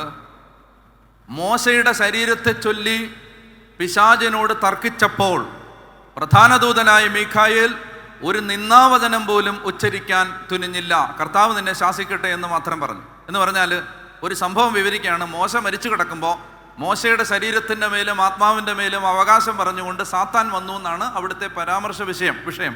അപ്പോൾ മോശയുടെ ശരീരത്തെയും ആത്മാവിനെയും അതിൻ്റെ അവകാശം വാങ്ങാൻ സാത്താൻ വന്നു. അപ്പോൾ മീഖായേൽ പറഞ്ഞു, ഇല്ല, മോശ ദൈവത്തിൻ്റെതാണ്. എന്തുകൊണ്ടാണ് സാത്താൻ അവകാശം പറയാൻ വന്നത്? അനുസരണക്കേട് കാണിച്ച് ആ അനുസരണക്കേടിൽ മരിച്ച മോശയുടെ നിയമലംഘനത്തെപ്പറ്റി ശരിയായ അറിവുള്ള സാത്താൻ ആ നിയമം ലംഘിച്ച മോശയുടെ മേൽ തനിക്ക് അവകാശമുണ്ടെന്ന്. Satan has a legal claim. When we violate a law, Satan has a legal claim on us. അതാണ് ബൈബിളിൻ്റെ ഒരു പഠനമാണത്. അതായത് നമ്മൾ എവിടെ ഒരു വചനം തെറ്റിക്കുന്നോ അവിടെ സാത്താന് നമ്മുടെ മേലൊരു റൈറ്റ് ഉണ്ട്, അവനൊരു അവകാശം പറയും. അപ്പോൾ അതാണ് പറയുന്നത്. വെളിപാട് 12:11 പറയും, നമ്മുടെ സഹോദരരെ രാപകൽ ദുഷിക്കുകയും ദൈവസമക്ഷം അവരെ പഴിപറയുകയും ചെയ്തിരുന്നവൻ വലിച്ചെറിയപ്പെട്ടു. കണ്ടോ, അവൻ്റെ ജോലി എന്താണ്? ദൈവത്തിൻ്റെ മുമ്പിൽ ചെന്നിട്ട് വിശുദ്ധരെക്കുറിച്ച്, സഭാമക്കളെക്കുറിച്ച്, വിശ്വാസികളെക്കുറിച്ച് പഴി പറഞ്ഞുകൊണ്ടിരിക്കുകയാണ് സാത്താൻ്റെ ജോലി. അപ്പോൾ അവൻ ഈ പഴി പറയുക എന്ന് പറഞ്ഞാൽ വെറുതെ ചെന്ന് നമ്മൾ പറയുന്ന പോലെ പരദൂഷണം പറയുകയല്ല. അവൻ ഇങ്ങനെ കണ്ടെത്തും. എന്താണ്? ഓരോന്ന് നമ്മൾ ലംഘിച്ചിട്ടുള്ള വചനം എല്ലാം കണ്ടെത്തിയിട്ട് എന്നിട്ട് പറയും. പറഞ്ഞേ ഹല്ലേലൂയ. മനസ്സിലാവുന്നുണ്ടോ? വേറെ വചനമുണ്ട്. സക്കറിയ 3 കിടപ്പുണ്ട്. പ്രധാന പുരോഹിതനായ ജോഷുവ കർത്താവിൻ്റെ ദൂതൻ്റെ മുമ്പിൽ നിൽക്കുന്നതും സാത്താൻ അവനിൽ കുറ്റമാരോപിക്കാൻ അവൻ്റെ വലതുഭാഗത്ത് നിൽക്കുന്നതും ദൈവമായ കർത്താവ് എനിക്ക് കാണിച്ചു തന്നു. ഞാൻ സമയമില്ലാത്തതുകൊണ്ടാണ് ഓടിപ്പോകുന്നത്. നമുക്ക് ഇത്തരം ഡീറ്റെയിൽസ് ഇപ്പോൾ നമുക്ക് ഒത്തിരി പോകാനുണ്ട്, അതുകൊണ്ടാണ്. അപ്പോൾ ശ്രദ്ധിച്ചു കേട്ടെ, സാത്താൻ്റെ സ്വഭാവം എന്താണ്? സാത്താൻ്റെ സ്വഭാവം കുറ്റം ആരോപിക്കുക, അവകാശം പറയുക.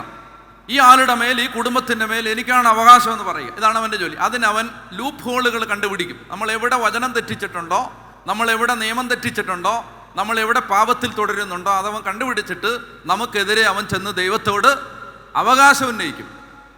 അപ്പം ഇങ്ങനെ മോശയ്ക്കെതിരെ അവകാശം ഉന്നയിക്കുമ്പോൾ സാത്താന് ഒരു ലീഗൽ ക്ലെയിം ഉണ്ടാകാതിരിക്കാൻ അതിന് തത്തുല്യമായ ഒരു ശിക്ഷ കൊടുത്ത് മോശയെ സാത്താൻ്റെ അവകാശത്തിൽ നിന്ന് ദൈവം രക്ഷിക്കുകയായിരുന്നു. അതാണ് ഒന്നാമത്തെ കാരണം. മനസ്സിലായി ഞാൻ പറഞ്ഞേ? കാനാൻ ദേശത്ത് കാലുകുത്തിക്കാഞ്ഞതിൻ്റെ കാരണം മോശയുടെ മേൽ സാത്താന് ഒരവകാശം ഉണ്ടാകാതിരിക്കാൻ. യേശു കുരിശ് മരിച്ചിട്ടില്ല, യേശുവിൻ്റെ പാപപരിഹാര ബലിയുടെ യോഗ്യതകൾ അന്ന് നിലവിലില്ല. അപ്പം അതുകൊണ്ട് അതിന് തത്തുല്യമായ ശിക്ഷ കൊടുത്ത്, വലിയൊരു ശിക്ഷ കൊടുത്ത് മോശയെ വാഗ്ദത്ത നാട്ടിൽ പ്രവേശിപ്പിക്കുന്നതിൽ നിന്ന് തടഞ്ഞപ്പോൾ ദൈവം ലക്ഷ്യം വെച്ചത് എന്താണ്? മോശ സ്വർഗീയ കാനാനിൽ കാലുകുത്തണം. മനസ്സിലായോ? ഭൗമിക കാനാനിലെ അവകാശം നിഷേധിച്ചത് സ്വർഗീയ കാനാനിൽ അവകാശം തരാൻ വേണ്ടിയിട്ടാണ്. അപ്പം അതുകൊണ്ടാണ്, അതാണ് ഒന്നാമത്തെ കാരണം. മോശയെ കാലുകുത്തിച്ചില്ല. ഇനി മോശ വാഗ്ദത്ത നാട്ടിൽ കാലുകുത്തിയിട്ടുണ്ടോ? ഉണ്ട്. എപ്പോഴെന്നറിയാമോ? കർത്താവ് ഈശോ മിശിഹ വന്നു കഴിഞ്ഞ് താവോർ മലയിൽ ഈശോ പ്രാർത്ഥിച്ചുകൊണ്ടിരിക്കുമ്പോൾ മോശയും ഏലിയായും അവിടെ വന്ന് അവനോട് സംസാരിച്ചു. നിങ്ങളെന്നാലും ചോദിക്കേ, യേശു ഇല്ലാത്തൊരു വാഗ്ദത്ത നാട്ടിലാണോ കാലുകുത്താൻ മോശയ്ക്കിഷ്ടം? യേശു ഉള്ളൊരു വാഗ്ദത്ത നാട്ടിലാണ്. അപ്പോൾ അതുകൊണ്ട് നമ്മുടെ കുറവുകളൊക്കെ നാളെ ഒരു നന്മയാക്കി മാറ്റാൻ ദൈവത്തിന് പറ്റും. വലിയ ഗ്രേറ്റർ ഗുഡ് തരും. പോട്ടെ, നമ്മുടെ വിഷയമല്ല, നമ്മൾ കാട് കയറി പോകണ്ട. ഞാൻ പറയുന്നത് കേട്ടെ. ഒന്നാമത്തെ കാരണം ഇതാണ്, മോശയ്ക്ക് വാഗ്ദത്ത നാട്ടിലെ അവകാശം നിഷേധിച്ചു. അപ്പോൾ അതിൻ്റെ കാരണം ഇതാണ്, സാത്താൻ അവൻ്റെ മേലൊരു അവകാശം എടുക്കാൻ പാടില്ല. മനസ്സിലാവുന്നുണ്ടോ ഞാൻ പറയുന്നത്? രണ്ടാമത്തെ കാരണം, ഇനിയാണ് നിങ്ങൾ നല്ലതുപോലെ ശ്രദ്ധിച്ചാലേ ഞാൻ പറയുന്നത് മനസ്സിലാവും. നല്ലതുപോലെ ശ്രദ്ധിക്കണം. എന്തുകൊണ്ടാണ് പാറമേൽ അടിക്കണ്ട, പാറയോട് കൽപ്പിച്ചാ മതി എന്ന് പറഞ്ഞത്? എന്നിട്ട് പാറമേൽ അടിച്ചപ്പോൾ അതിന് വലിയ ശിക്ഷ കൊടുത്തത്? അതിൻ്റെ ഒരു പ്രധാനപ്പെട്ട കാരണം ഞാൻ പറയാൻ പോകണം. ആദ്യത്തെ കാരണം ഞാൻ പറഞ്ഞു. രണ്ടാമത്തെ മോസ്റ്റ് ഇമ്പോർട്ടൻ്റ് റീസൺ ശ്രദ്ധിക്കുക. 1 കൊരിന്ത്യസ് 10 അപ്പസ്തോലനായ പൗലോസ് പറയുന്നുണ്ട്, അത് വായിക്കണം കേട്ടോ. 1 കൊരിന്ത്യസ് 10 പറയുന്നുണ്ട്, ഈ ജനം മരുഭൂമിയിൽ വെച്ച് വെള്ളം കുടിച്ച, ജനത്തിന് വെള്ളം ഒഴുക്കി കൊടുത്ത ആ പാറ ആരായിരുന്നു? ക്രിസ്തുവായിരുന്നു. അതൊന്ന് വായിച്ചേ.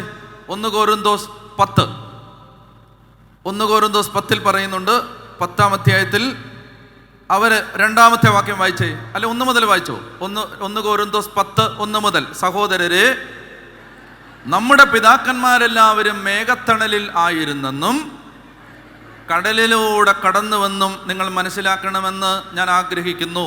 അവരെല്ലാവരും മേഘത്തിലും കടലിലും സ്നാനമേറ്റ് മോശയോട് ചേർന്നു. അടുത്ത വാക്യം, എല്ലാവരും ഒരേ ആത്മീയ ഭക്ഷണം കഴിച്ചു, എല്ലാവരും ഒരേ ആത്മീയ പാനീയം കുടിച്ചു. തങ്ങളെ അനുഗമിച്ച ആത്മീയ ശിലയിൽ നിന്നാണ് അവർ പാനം ചെയ്തത്. ആ ആത്മീയ ശില ക്രിസ്തുവാണ്. മനസ്സിലായോ? ശ്രദ്ധിച്ചു കേൾക്കണം. അതായത് ജനം വെള്ളം കുടിച്ച ഈ പാറ ആരുടെ പ്രതീകം, ആരുടെ അടയാളം, ആരുടെ നിഴൽ? ആരുടെ നിഴൽ? യേശുവിൻ്റെ. അപ്പൊ ജനത്തിന് വെള്ളം കൊടുത്ത പാറ യേശുവാണെങ്കിൽ ആ വെള്ളം എന്തായിരിക്കും? തിരുനാളിൻ്റെ അവസാനത്തെ മഹാദിനത്തിൽ യേശു എഴുന്നേറ്റ് നിന്ന് ശബ്ദമുയർത്തി പറഞ്ഞു, ആർക്കെങ്കിലും ദാഹിക്കുന്നെങ്കിൽ എൻ്റെ അടുക്കൽ വന്ന് കുടിക്കട്ടെ. എന്നിൽ വിശ്വസിക്കുന്നവരുടെ ഹൃദയത്തിൽ നിന്ന് ജീവജലത്തിൻ്റെ അരുവികൾ ഒഴുകും. എന്താണ് അരുവി?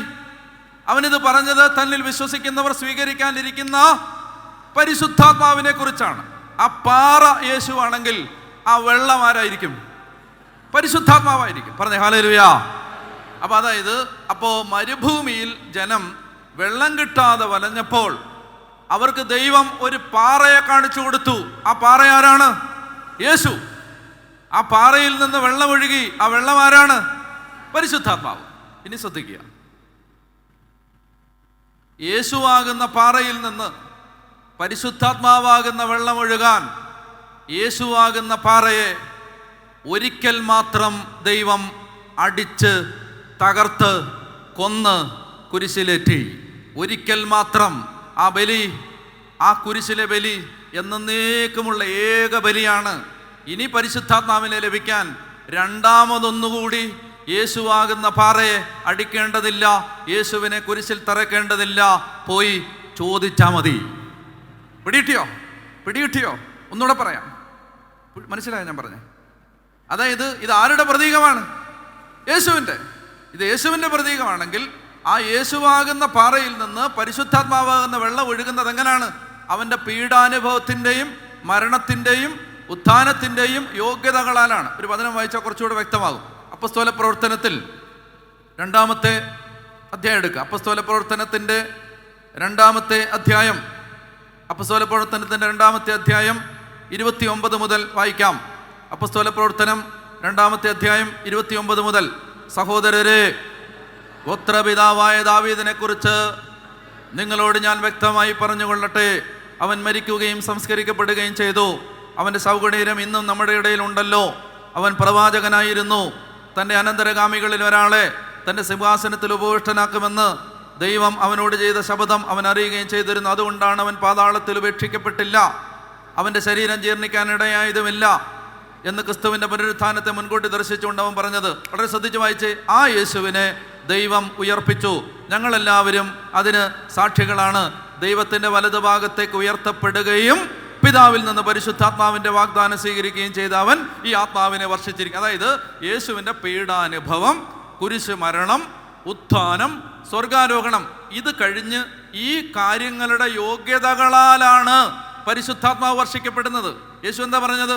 പരിശുദ്ധാത്മാവിനെ വർഷിക്കുന്നത് നമ്മുടെ യോഗ്യതകളാലല്ല, ഞാൻ പിതാവിനോട് അപേക്ഷിക്കുകയും എന്നേക്കും നിങ്ങളോട് കൂടെ ആയിരിക്കാൻ സഹായകനെ ഞാൻ അപേക്ഷിക്കും. ഞാൻ അപേക്ഷിക്കാൻ യേശുവിൻ്റെ അതോറിറ്റി, യേശുവിൻ്റെ ക്രെഡിബിലിറ്റി, യേശുവിൻ്റെ യോഗ്യത എന്താണ്? തൻ്റെ പീഡാനുഭവം, തൻ്റെ കുരിശുമരണം, തൻ്റെ ഉത്ഥാനം ഈ പീഡാസഹനങ്ങളുടെ രഹസ്യങ്ങളുടെ യോഗ്യതയാലാണ് ലോകത്തിൻ്റെ മേൽ പരിശുദ്ധാത്മാവ് വർഷിക്കപ്പെട്ടത്. പറഞ്ഞേ ഹല്ലേലൂയ. അപ്പോൾ അങ്ങനെ തൻ്റെ പീഡാനുഭവങ്ങളുടെ യോഗ്യതയാൽ വർഷിക്കപ്പെട്ട പരിശുദ്ധാത്മാവാണ് ഈ പാറയിൽ നിന്നൊഴുകിയ ജലം. അതിനുവേണ്ടി യേശു എന്ത് ചെയ്തു? അടിക്കപ്പെട്ടു, തകർക്കപ്പെട്ടു, കുരിശിലേറ്റപ്പെട്ടു, കൊല്ലപ്പെട്ടു. എത്ര തവണ? ഒരു തവണ, ഒരു തവണ, ഒരു തവണ. രണ്ടാമതൊരിക്കൽ കൂടി ഇനി പരിശുദ്ധാത്മാവിനെ നാം സ്വീകരിക്കുന്നതിന് വീണ്ടും ഒരിക്കൽ കൂടി ഹെറോദിന്റെ കൊട്ടാര മുറ്റത്തേക്കും പീലാത്തോസിന്റെ പ്രത്തോറിയത്തിന്റെ മുറ്റത്തേക്കും യേശുവിനെ വലിച്ചിഴക്കേണ്ടതില്ല. യേശുവിന്റെ കരചരണങ്ങളിൽ ആണിയടിക്കേണ്ടതില്ല. അവന്റെ വിലാവ് കുത്തി തുറക്കേണ്ടതില്ല. അവന്റെ മുഖത്ത് കാരി തുപ്പേണ്ടതില്ല. അവന്റെ കരചരണങ്ങളിൽ ആണിയടിക്കേണ്ടതില്ല. അവനെ കൊല്ലേണ്ടതില്ല. ഇനി എന്ത് ചെയ്താൽ മതി? ഇനി പരിശുദ്ധാത്മാവിനെ സ്വീകരിക്കാൻ ചോദിച്ചാ മതി. പിടിയിട്ടുന്നോ? ചോദിച്ചാ മതി എന്ന്. അതുകൊണ്ട് മോശ എന്താ ചെയ്തേ? മോശ ഈ സിംബലിനെ മിസ്അപ്രോപ്രിയേറ്റ് ചെയ്തു, ഈ സിംബലിനെ വയലേറ്റ് ചെയ്തു.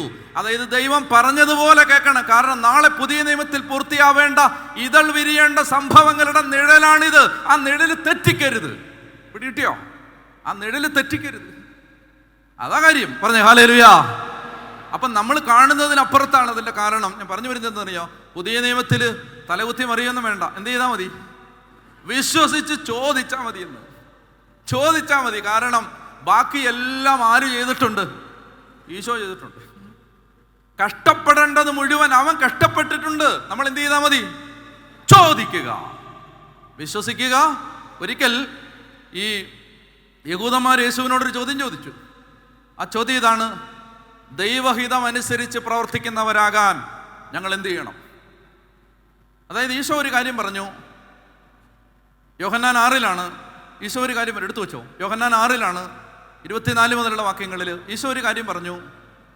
നിങ്ങൾ നശ്വരമായ അപ്പത്തിന് വേണ്ടി അധ്വാനിക്കാതെ മനുഷ്യപുത്രൻ നൽകുന്ന അനശ്വരമായ അപ്പത്തിന് വേണ്ടി അധ്വാനിക്കണം. അപ്പൊ ഈശോയുടെ വായിൽ നിന്നൊരു വാക്ക് വന്നു: അധ്വാനിക്കണം. നിങ്ങൾ നശ്വരമായ അപ്പത്തിന് വേണ്ടി അധ്വാനിക്കാതെ മനുഷ്യപുത്രൻ നൽകുന്ന അനശ്വരമായ അപ്പത്തിന് വേണ്ടി അധ്വാനിക്കണം. ഈ മതബോധത്തിൽ കിടക്കുന്ന ഒരു പ്രധാനപ്പെട്ട സാധനമാണ് നമ്മൾ എന്തോ ചെയ്തിട്ടാണ് ദൈവം എന്തോ തരുന്നത്.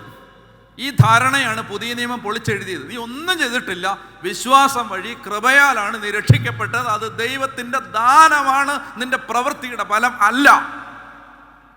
അല്ല. പറഞ്ഞേ ഹല്ലേലൂയ. അപ്പൊ ഈ മതബോധത്തെയാണ് പുതിയ നിയമം പൊളിച്ചെഴുതുന്നത്. എല്ലാ മതങ്ങളുടെയും ബോധം ഭക്തൻ എന്തോ ചെയ്യുന്നു, ദൈവം എന്തോ തരുന്നു. ഇത് മതം.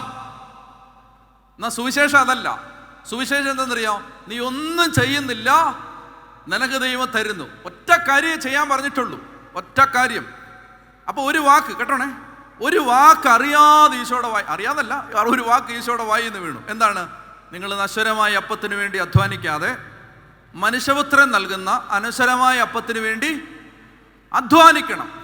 ഈ മതമകത്ത് കിടക്കുന്നവർ അധ്വാനിക്കണം എന്ന് പറഞ്ഞാൽ അതേ കയറി പിടിക്കും. അപ്പം ഞങ്ങൾ എന്താ ചെയ്യേണ്ടത്? പറ, ഞങ്ങൾ എന്താ ചെയ്യേണ്ടത്?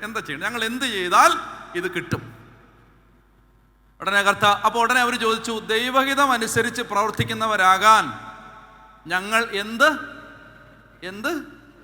ചെയ്യണം? കേട്ടോ, ചെയ്യണം. ദൈവഹിതം അനുസരിച്ച് പ്രവർത്തിക്കുന്നവരാകാൻ ഞങ്ങൾ എന്ത് ചെയ്യണം? ഈശോ എന്താ മറുപടി പറഞ്ഞേ? ഇതാണ് ദൈവഹിതം അനുസരിച്ചുള്ള പ്രവൃത്തി, അവിടുന്ന് അയച്ചവനിൽ വിശ്വസിക്കുക. തീർന്നില്ലേ? കീറിക്കളഞ്ഞ ആ സാധനം കീറി. അവിടുന്ന് അയച്ചവനിൽ വിശ്വസിക്കുക. അവിടുന്ന് അയച്ചവനിൽ വിശ്വസിക്കുക. പറഞ്ഞേ ഹല്ലേലൂയ. പറഞ്ഞേ ഹല്ലേലൂയ. അപ്പൊ അതുകൊണ്ട് വിശ്വസിക്കുക, ചോദിക്കുക. ചോദിച്ചാൽ മതി. എന്ത് പറഞ്ഞപ്പോഴാണ് നമ്മളിങ്ങനെ റൂട്ട് മാറിപ്പോയെന്നറിയാമോ? ജ്ഞാനത്തിൻ്റെയും വെളിപാടിൻ്റെയും ആത്മാവിനെ കിട്ടാൻ എന്താ വഴി? ചോദിക്കുക. കിട്ടാൻ എന്താ വഴി? ചോദിക്കുക. അപ്പോൾ വായിക്കാം, തിരിച്ചു വരാം. എഫേസോസ് 1 പോയ റൂട്ട് ഓർമ്മയുണ്ടോ? തിരിച്ചു വരാം. എഫേസോസ് 1 നിന്നാണ് നമ്മൾ ഡിവൈറ്റ് ചെയ്തത്. തിരിച്ചു വരാം. എഫേസോസ് 1:17 നമ്മുടെ കർത്താവായ, വായിച്ചോ.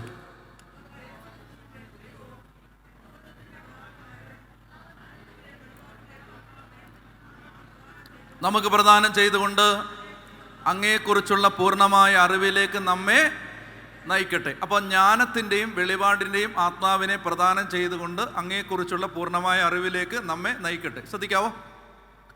ഞാൻ പറഞ്ഞു തരുന്ന പോലെ പറയണേ.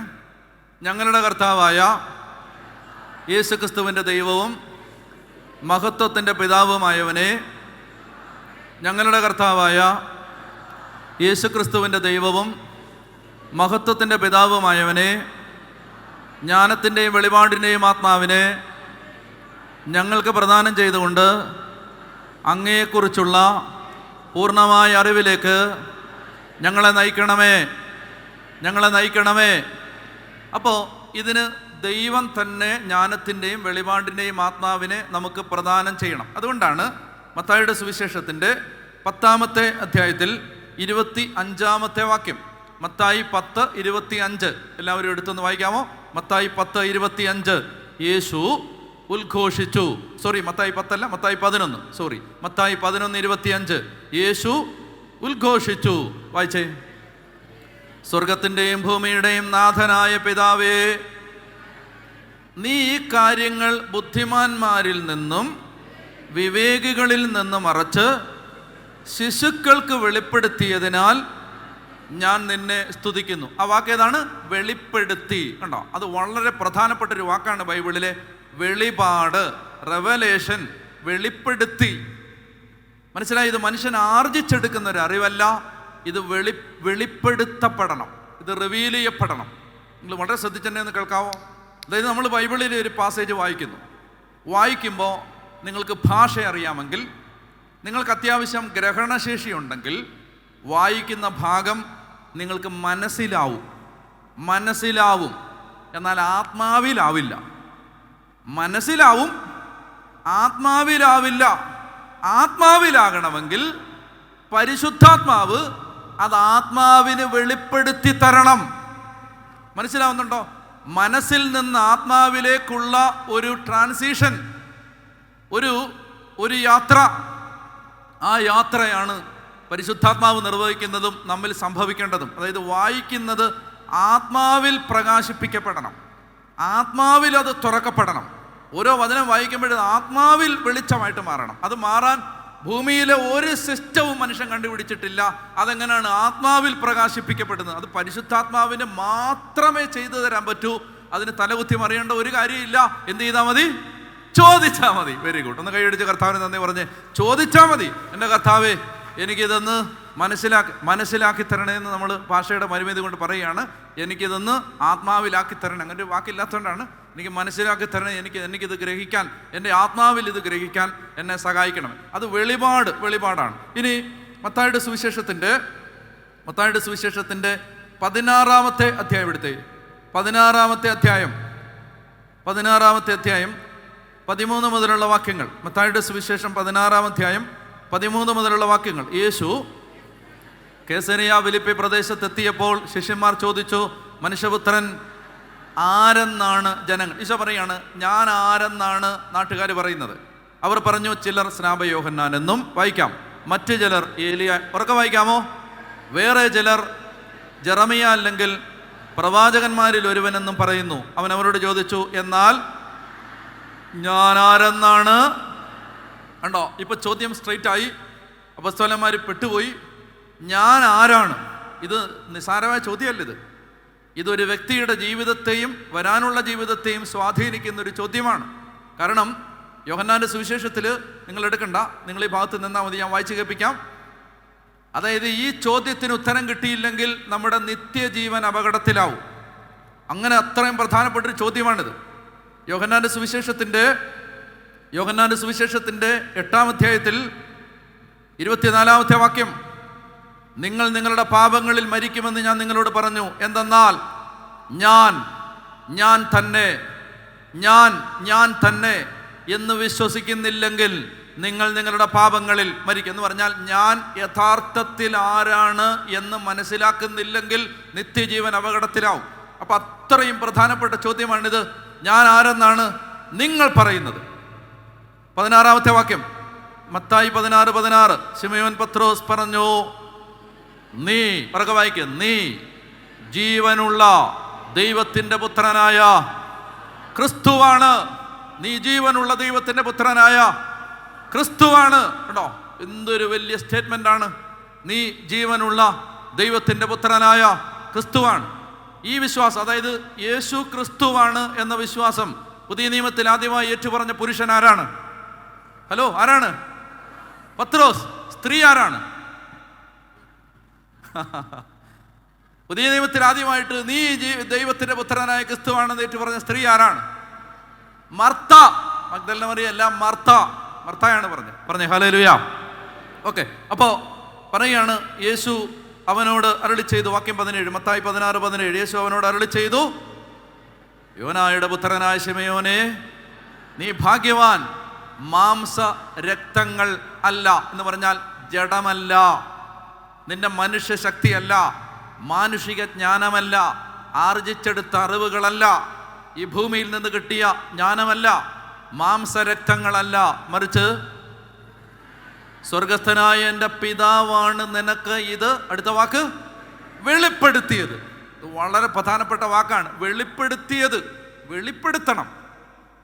അപ്പൊ അത് നമ്മൾ എന്തെന്നറിയാം, ഏത് വചനവും നമ്മുടെ ഹൃദയത്തിൽ ഗ്രഹിക്കാൻ ഒരു വെളിപാടിൻ്റെ ആത്മാവ് നമ്മളിൽ പ്രവർത്തിക്കണം. അത് നമ്മൾ ചോദിച്ചാൽ മതി. കർത്താവിനോട് ചോദിക്കണം. വചനം വായിക്കുന്നതിന് മുമ്പ് ചോദിക്കണം. ഇപ്പോൾ പരിശുദ്ധ കുർബാനയിൽ അല്ലേ, പുരോഹിതൻ സുവിശേഷം വായിക്കുന്നതിന് മുമ്പ് അല്ലേ, നമുക്കെല്ലാവർക്കും ശ്രദ്ധാപൂർവം നിന്ന് എന്താ പറ, പരിശുദ്ധ സുവിശേഷം ശ്രവിക്കാം. അപ്പൊ അച്ഛൻ എന്നാ പറയും? സമാധാനം നിങ്ങളോടുകൂടെ. അപ്പൊ നിങ്ങൾ എന്നാ പറയും? അപ്പൊ അച്ഛൻ എന്നാ പറയും? അടുത്തത് വിശുദ്ധ മത്തായി അറിയിച്ച നമ്മുടെ കർത്താവ് ഈശോ മിശിഹായുടെ പരിശുദ്ധ സുവിശേഷം. അപ്പൊ നിങ്ങൾ എന്നാ പറയും? ഈ എന്തിനാന്നറിയോ, ഇപ്പൊ ഞാൻ ചോദിക്കട്ടെ, നിങ്ങൾ ഡയറക്റ്റ് ആയിട്ട് നേരെ അങ്ങ് വായിച്ചാൽ പോരെ? എന്തിനാണ് ഈ ആമുഖമൊക്കെ? ഒന്നാമതെ നമുക്ക് സമയമില്ല, നമ്മൾ ധൃതി പിടിച്ചാണ് പള്ളി നിൽക്കുന്നത്. അന്നേരം എന്തിനാണ് ഈ ആവശ്യമില്ലാത്ത ഇൻട്രൊഡക്ഷനൊക്കെ? നേരിട്ട് അച്ഛന് ബൈബിളായിട്ട് നേരെ വന്ന് നിങ്ങളൊന്ന് ആലോചിച്ച് നോക്കും. സിറോ മലബാർ കുർബാനയിൽ ഭയങ്കര ആഘോഷമായിട്ടാണ് അച്ഛൻ അൾത്താരെ പോയി ദൈവവചനം എടുത്ത് അവിടുന്ന് ഇങ്ങനെ ഉയർത്തിപ്പിടിച്ച് സാവധാനം നടന്ന് അച്ഛന് സ്പീഡിൽ വന്നൂടെ? പതുക്കെ ഈ പാട്ടെല്ലാം തീരുന്നവരെ സ്ലോയിൽ നടന്ന് അച്ഛൻ വന്ന് എന്തോ ഒരു ആഘോഷം. എന്തിനാണ് വെറുതെ അത്രയൊക്കെ? അതിൻ്റെ ആവശ്യമുണ്ടോ? അതെന്തെന്നറിയോ, ഇതിങ്ങനെ പെട്ടെന്ന് പോക്കറ്റിൽ നിന്ന് എടുത്ത് പെട്ടെന്ന് വായിച്ചിട്ട് പോക്കറ്റിൽ ഇട്ടാൽ അതൊന്നും ആർക്കും മനസ്സിലാവുന്നുണ്ടോ? അതായത് ഇത് അവിടുത്തെ ഗ്രഹിക്കണം. അതുകൊണ്ട് ജനം ഒരുങ്ങുകയാണ് ഈ സുവിശേഷം സ്വീകരിക്കാനായി. ജനം തങ്ങളുടെ കാതുകളും ഹൃദയവും തുറക്കപ്പെടാൻ പ്രാർത്ഥിച്ചൊരുങ്ങുന്ന സമയമാണിത്. പറഞ്ഞേ ഹല്ലേലൂയ. അതാണ് ഇത്രയും ആമുഖ പ്രാർത്ഥനകൾ. ഈ ജനത്തിൻ്റെ മേൽ കൃപ വർഷിക്കപ്പെടും സുവിശേഷം കേൾക്കുമ്പോൾ. അപ്പോൾ ആ സമയത്തൊക്കെ ഉണ്ടല്ലോ, ആ സമയത്ത് ഒരു കാര്യം നിങ്ങൾ ശ്രദ്ധിച്ചോണം, വായിക്കുന്നതിനേക്കാൾ എളുപ്പത്തിൽ കാര്യങ്ങൾക്ക് വ്യക്തത വരുന്നത് കേൾക്കുമ്പോഴാണ്. ശരിയാണോ? വേറൊരാൾ വായിച്ച് കേൾക്കുമ്പോഴാണ് നമ്മൾ വായിക്കുമ്പോൾ മനസ്സിലാവാത്തത് പലതും നമുക്ക് മനസ്സിലാവുന്നത്. അപ്പം അതുകൊണ്ട് ഇത് അച്ഛൻ വായിക്കാൻ പോവാണ്, സുവിശേഷം വായിക്കും. മാത്രമല്ല, ഈ വചനവേദിയിൽ നിന്ന് വായിക്കുമ്പോൾ അച്ഛൻ വായിക്കുന്നത് യഥാർത്ഥത്തിൽ അച്ഛനല്ല വായിക്കുന്നത്. പിന്നെ ആരാ? ഈശോ സുവിശേഷം പ്രസംഗിക്കുന്നത് അതുപോലെ സംഭവിക്കുന്നതാണ് കുർബാനയിൽ. കർത്താവ് ഈശോ മിശിഹായാണ് സുവിശേഷം പ്രസംഗിക്കുന്നത്. ഈശോയുടെ അധരങ്ങളിൽ നിന്നാണ് ഇത് പുറപ്പെട്ടു വരുന്നത്. അച്ഛനെ നിങ്ങൾ കാണുന്നതേ ഉള്ളൂ, ഈശോയാണ് ഇത് സംസാരിക്കുന്നത്. അപ്പോൾ ഈശോ സംസാരിക്കുന്ന സമയത്ത് നമ്മൾ പ്രാർത്ഥിക്കണം കർത്താവിനോട്, കർത്താവേ എനിക്കിത് ഒന്ന് ഗ്രഹിക്കാൻ എന്നെ സഹായിക്കണേ, എനിക്കിത് മനസ്സിലാക്കി തരണേ. അപ്പോ വെളിപാടിൻ്റെ ഒരു ആത്മാവ്. പത്രോസിനോട് ഈശോ പറയുകയാണ്, യോനായുടെ പുത്രനായ ശിമയോനെ, മാംസരക്തങ്ങളല്ല, എൻ്റെ സ്വർഗസ്ഥനായ പിതാവാണ് നിനക്കിത് വെളിപ്പെടുത്തി തന്നത്. നീ ഭാഗ്യവാൻ, നീ പത്രോസാണ്. ഈ പാറമേൽ എൻ്റെ സഭയെ ഞാൻ സ്ഥാപിക്കും. നിങ്ങൾ ആലോചിച്ച് നോക്കിയേ, ഒരു മനുഷ്യനെ ഇങ്ങനെ വീണു പോകാൻ 1000 സാധ്യതയുള്ള ഒരാളെ മുമ്പിലേക്ക് വിളിച്ചു നിർത്തിയിട്ട് പറയുകയാണ്, എൻ്റെ സഭ നിൻ്റെ പുറത്ത് ഞാൻ സ്ഥാപിക്കാൻ പോവുകയാണ്. നിൻ്റെ പുറത്തെന്ന് പറഞ്ഞാൽ ഈ മരിച്ച് മണ്ണടിഞ്ഞ് ഇല്ലാതാകുന്ന പത്രോസിൻ്റെ ശരീരത്തിൻ്റെ മേലല്ല, പത്രോസിൻ്റെ വിശ്വാസത്തിൻ്റെ മേൽ, പത്രോസിൻ്റെ ഉറപ്പുള്ള ദൈവസ്നേഹത്തിൻ്റെ മേൽ, പത്രോസിൻ്റെ യേശുവിനോടുള്ള ആഴമായ ബന്ധത്തിൻ്റെ മേൽ, അതായത് വിശ്വാസത്തിൻ്റെ മേലാണ് സഭകൾ പണിയപ്പെടുന്നത്. വിശ്വാസത്തിൻ്റെ മേൽ, ആഴമുള്ള വിശ്വാസത്തിൻ്റെ മേൽ. കല്ലും കട്ടയും കമ്പിയും സിമൻറ്റുമല്ല പള്ളികൾ രൂപപ്പെടുത്തുന്നത്. ജനത്തിൻ്റെ ഹൃദയത്തിൽ ആഴപ്പെട്ട വിശ്വാസം. ആ വിശ്വാസമാണ് നമുക്ക്. ആ വിശ്വാസം ഉണ്ടാവാൻ എന്താ സംഭവിക്കുന്നത്? അത് ദൈവം വെളിപ്പെടുത്തി തരണം. അചഞ്ചലമായ വിശ്വാസം, കാറ്റിലും കോളിലും ഉലയാത്ത വിശ്വാസം, ഏത് പ്രതിസന്ധി വന്നാലും തകരാത്ത വിശ്വാസം. അതായത് ഞാനിങ്ങനെയാണ് ചിന്തിക്കുന്നത്. അതായത് ഈ ലോകത്തെ എസൻസ്, ന്യൂറോൺസ്, യുക്തിവാദി സംഘം എല്ലാവരും കൂടെ ഒരുമിച്ചിട്ട് ഉൽപ്പത്തി മുതൽ വെളിപാട് വരെയുള്ള ബൈബിളിലെ 36,000-ലധികം വചനങ്ങൾ മുഴുവൻ തെറ്റാണെന്ന് കാര്യകാരണ സഹിതം സയന്റിഫിക്കായി, ലോജിക്കലായി, യുക്തിപരമായി, ചരിത്രപരമായി തെളിയിച്ചാലും still I believe in Jesus Christ. I believe in his divinity. ഞാൻ വിശ്വസിക്കുന്നു യേശു എനിക്ക് വേണ്ടി കുരിശിൽ മരിച്ച് എൻ്റെ പാപങ്ങളിൽ നിന്ന് എന്നെ വീണ്ടെടുത്ത് എനിക്ക് നിത്യ എന്ന് പറഞ്ഞാൽ ഈ ലോകത്ത് കാര്യകാരണ സഹിതം ഇതെല്ലാം തെറ്റാണെന്ന് ഈ ലോകം തെളിയിച്ചാലും നിങ്ങളുടെ അകത്ത് എഴുതപ്പെട്ട വിശ്വാസത്തിന് മാറ്റം വരുന്നില്ല. നിങ്ങൾക്ക് മനസ്സിലാവുന്നുണ്ടോ? അതായത് ഇതെല്ലാം മനുഷ്യൻ പറയാണ് ഇതെല്ലാം തെറ്റാണ്. ആർട്ടിഫിഷ്യൽ ഇന്റലിജൻസിന്റെ ഒരു കാലത്ത്, മനുഷ്യൻ ചാന്ദ്രയാനത്തിലേക്ക് കുതിക്കുന്ന കാലത്ത്, അതിനൂതന സാങ്കേതിക വിദ്യകളുടെ പ്രളയം മനുഷ്യന്റെ തലയ്ക്ക് മീതെ ഒഴുകിപ്പരക്കുന്ന ഒരു കാലത്ത് ഇതെല്ലാം തെറ്റാണെന്ന് യുക്തിഭദ്രമായിട്ട് മനുഷ്യൻ തെളിയിച്ചാലും, ഒരു എഴുത്തുകാരൻ പറഞ്ഞിട്ടുണ്ട്, ഇനി സത്യം ക്രിസ്തുവിന് പുറത്താണ് എന്ന് തെളിയിക്കപ്പെട്ടാലും ഞാൻ ക്രിസ്തുവിന്റെ കൂടെ ആയിരിക്കും. മനസ്സിലായി? അതിന് വരെ വിശ്വാസം. ഇനി ഒരു കാലത്ത് സത്യം ക്രിസ്തുവിന് പുറത്താണെന്ന് തെളിയിക്കപ്പെട്ടാലും ഞാൻ ക്രിസ്തുവിന്റെ കൂടെ ആയിരിക്കും. പറഞ്ഞേ ഹല്ലേലൂയ. വിശ്വാസം അത് തലയ്ക്കകത്ത് രൂപപ്പെട്ട ആശയങ്ങളിൽ നിന്നുണ്ടാകുന്നതല്ല, അകത്തുറഞ്ഞുകൂടിയ വെളിപാട്. നിങ്ങൾക്ക് പിടിയിട്ടുന്നുണ്ടോ? ഇത് വെളിപാടുള്ളവനെ അനക്കാൻ പറ്റില്ല. ആരെങ്കിലും ഒരു കൊടി പിടിച്ചാലോ, ഒരു ജാഥ നയിച്ചാലോ, ആരെങ്കിലും ചില തെറ്റിദ്ധാരണകൾ പരത്തിയാലോ, ആരെങ്കിലും ചില നുഴഞ്ഞുകയറ്റങ്ങൾ നടത്തിയാലോ, ആരെങ്കിലും ഒരു ലീഫ്ലെറ്റ് തന്നാലോ, ആരെങ്കിലും ചില വാക്യങ്ങൾ, ഒറ്റപ്പെട്ട വാക്യങ്ങൾ എടുത്ത് നിങ്ങളുടെ കൺമുമ്പിൽ കാണിച്ചു തന്നാലോ ഒന്നും ഇളകാത്ത, അനങ്ങാത്ത, പതറാത്ത, ചലിക്കാത്ത വിശ്വാസം. അതാർക്കാന്നറിയാം? വെളിപാട് കിട്ടിയവന്. വായിച്ച അക്ഷരങ്ങൾക്കപ്പുറത്ത്, കണ്ട വാക്കുകൾക്കപ്പുറത്ത്, അകത്തൊരിക്കലും മായാത്ത ആഗ്നേയ ലിഖിതം ലിപികൾ കൊണ്ട് എഴുതപ്പെട്ട വെളിപാട്. അത് വേണം, വെളിപാട്. വിശ്വാസിക്ക് ഈ കാലഘട്ടത്തിൽ വേണ്ടത് വാക്കുകളല്ല, വ്യാഖ്യാനങ്ങളല്ല, വെളിപാടുകൾ. അതാര് തരണം? പരിശുദ്ധാത്മാവ്. മുട്ടേ നിന്ന് ചോദിക്കണം, എനിക്കിത് മനസ്സിലാക്കി തരണം. കാരണം എന്താണെന്നറിയോ? അത്രയ്ക്ക് തെറ്റിദ്ധരിപ്പിക്കുന്ന ആശയങ്ങളും ചിന്താഗതികളും ഈ അന്തരീക്ഷത്തിലുണ്ട് ഇപ്പം.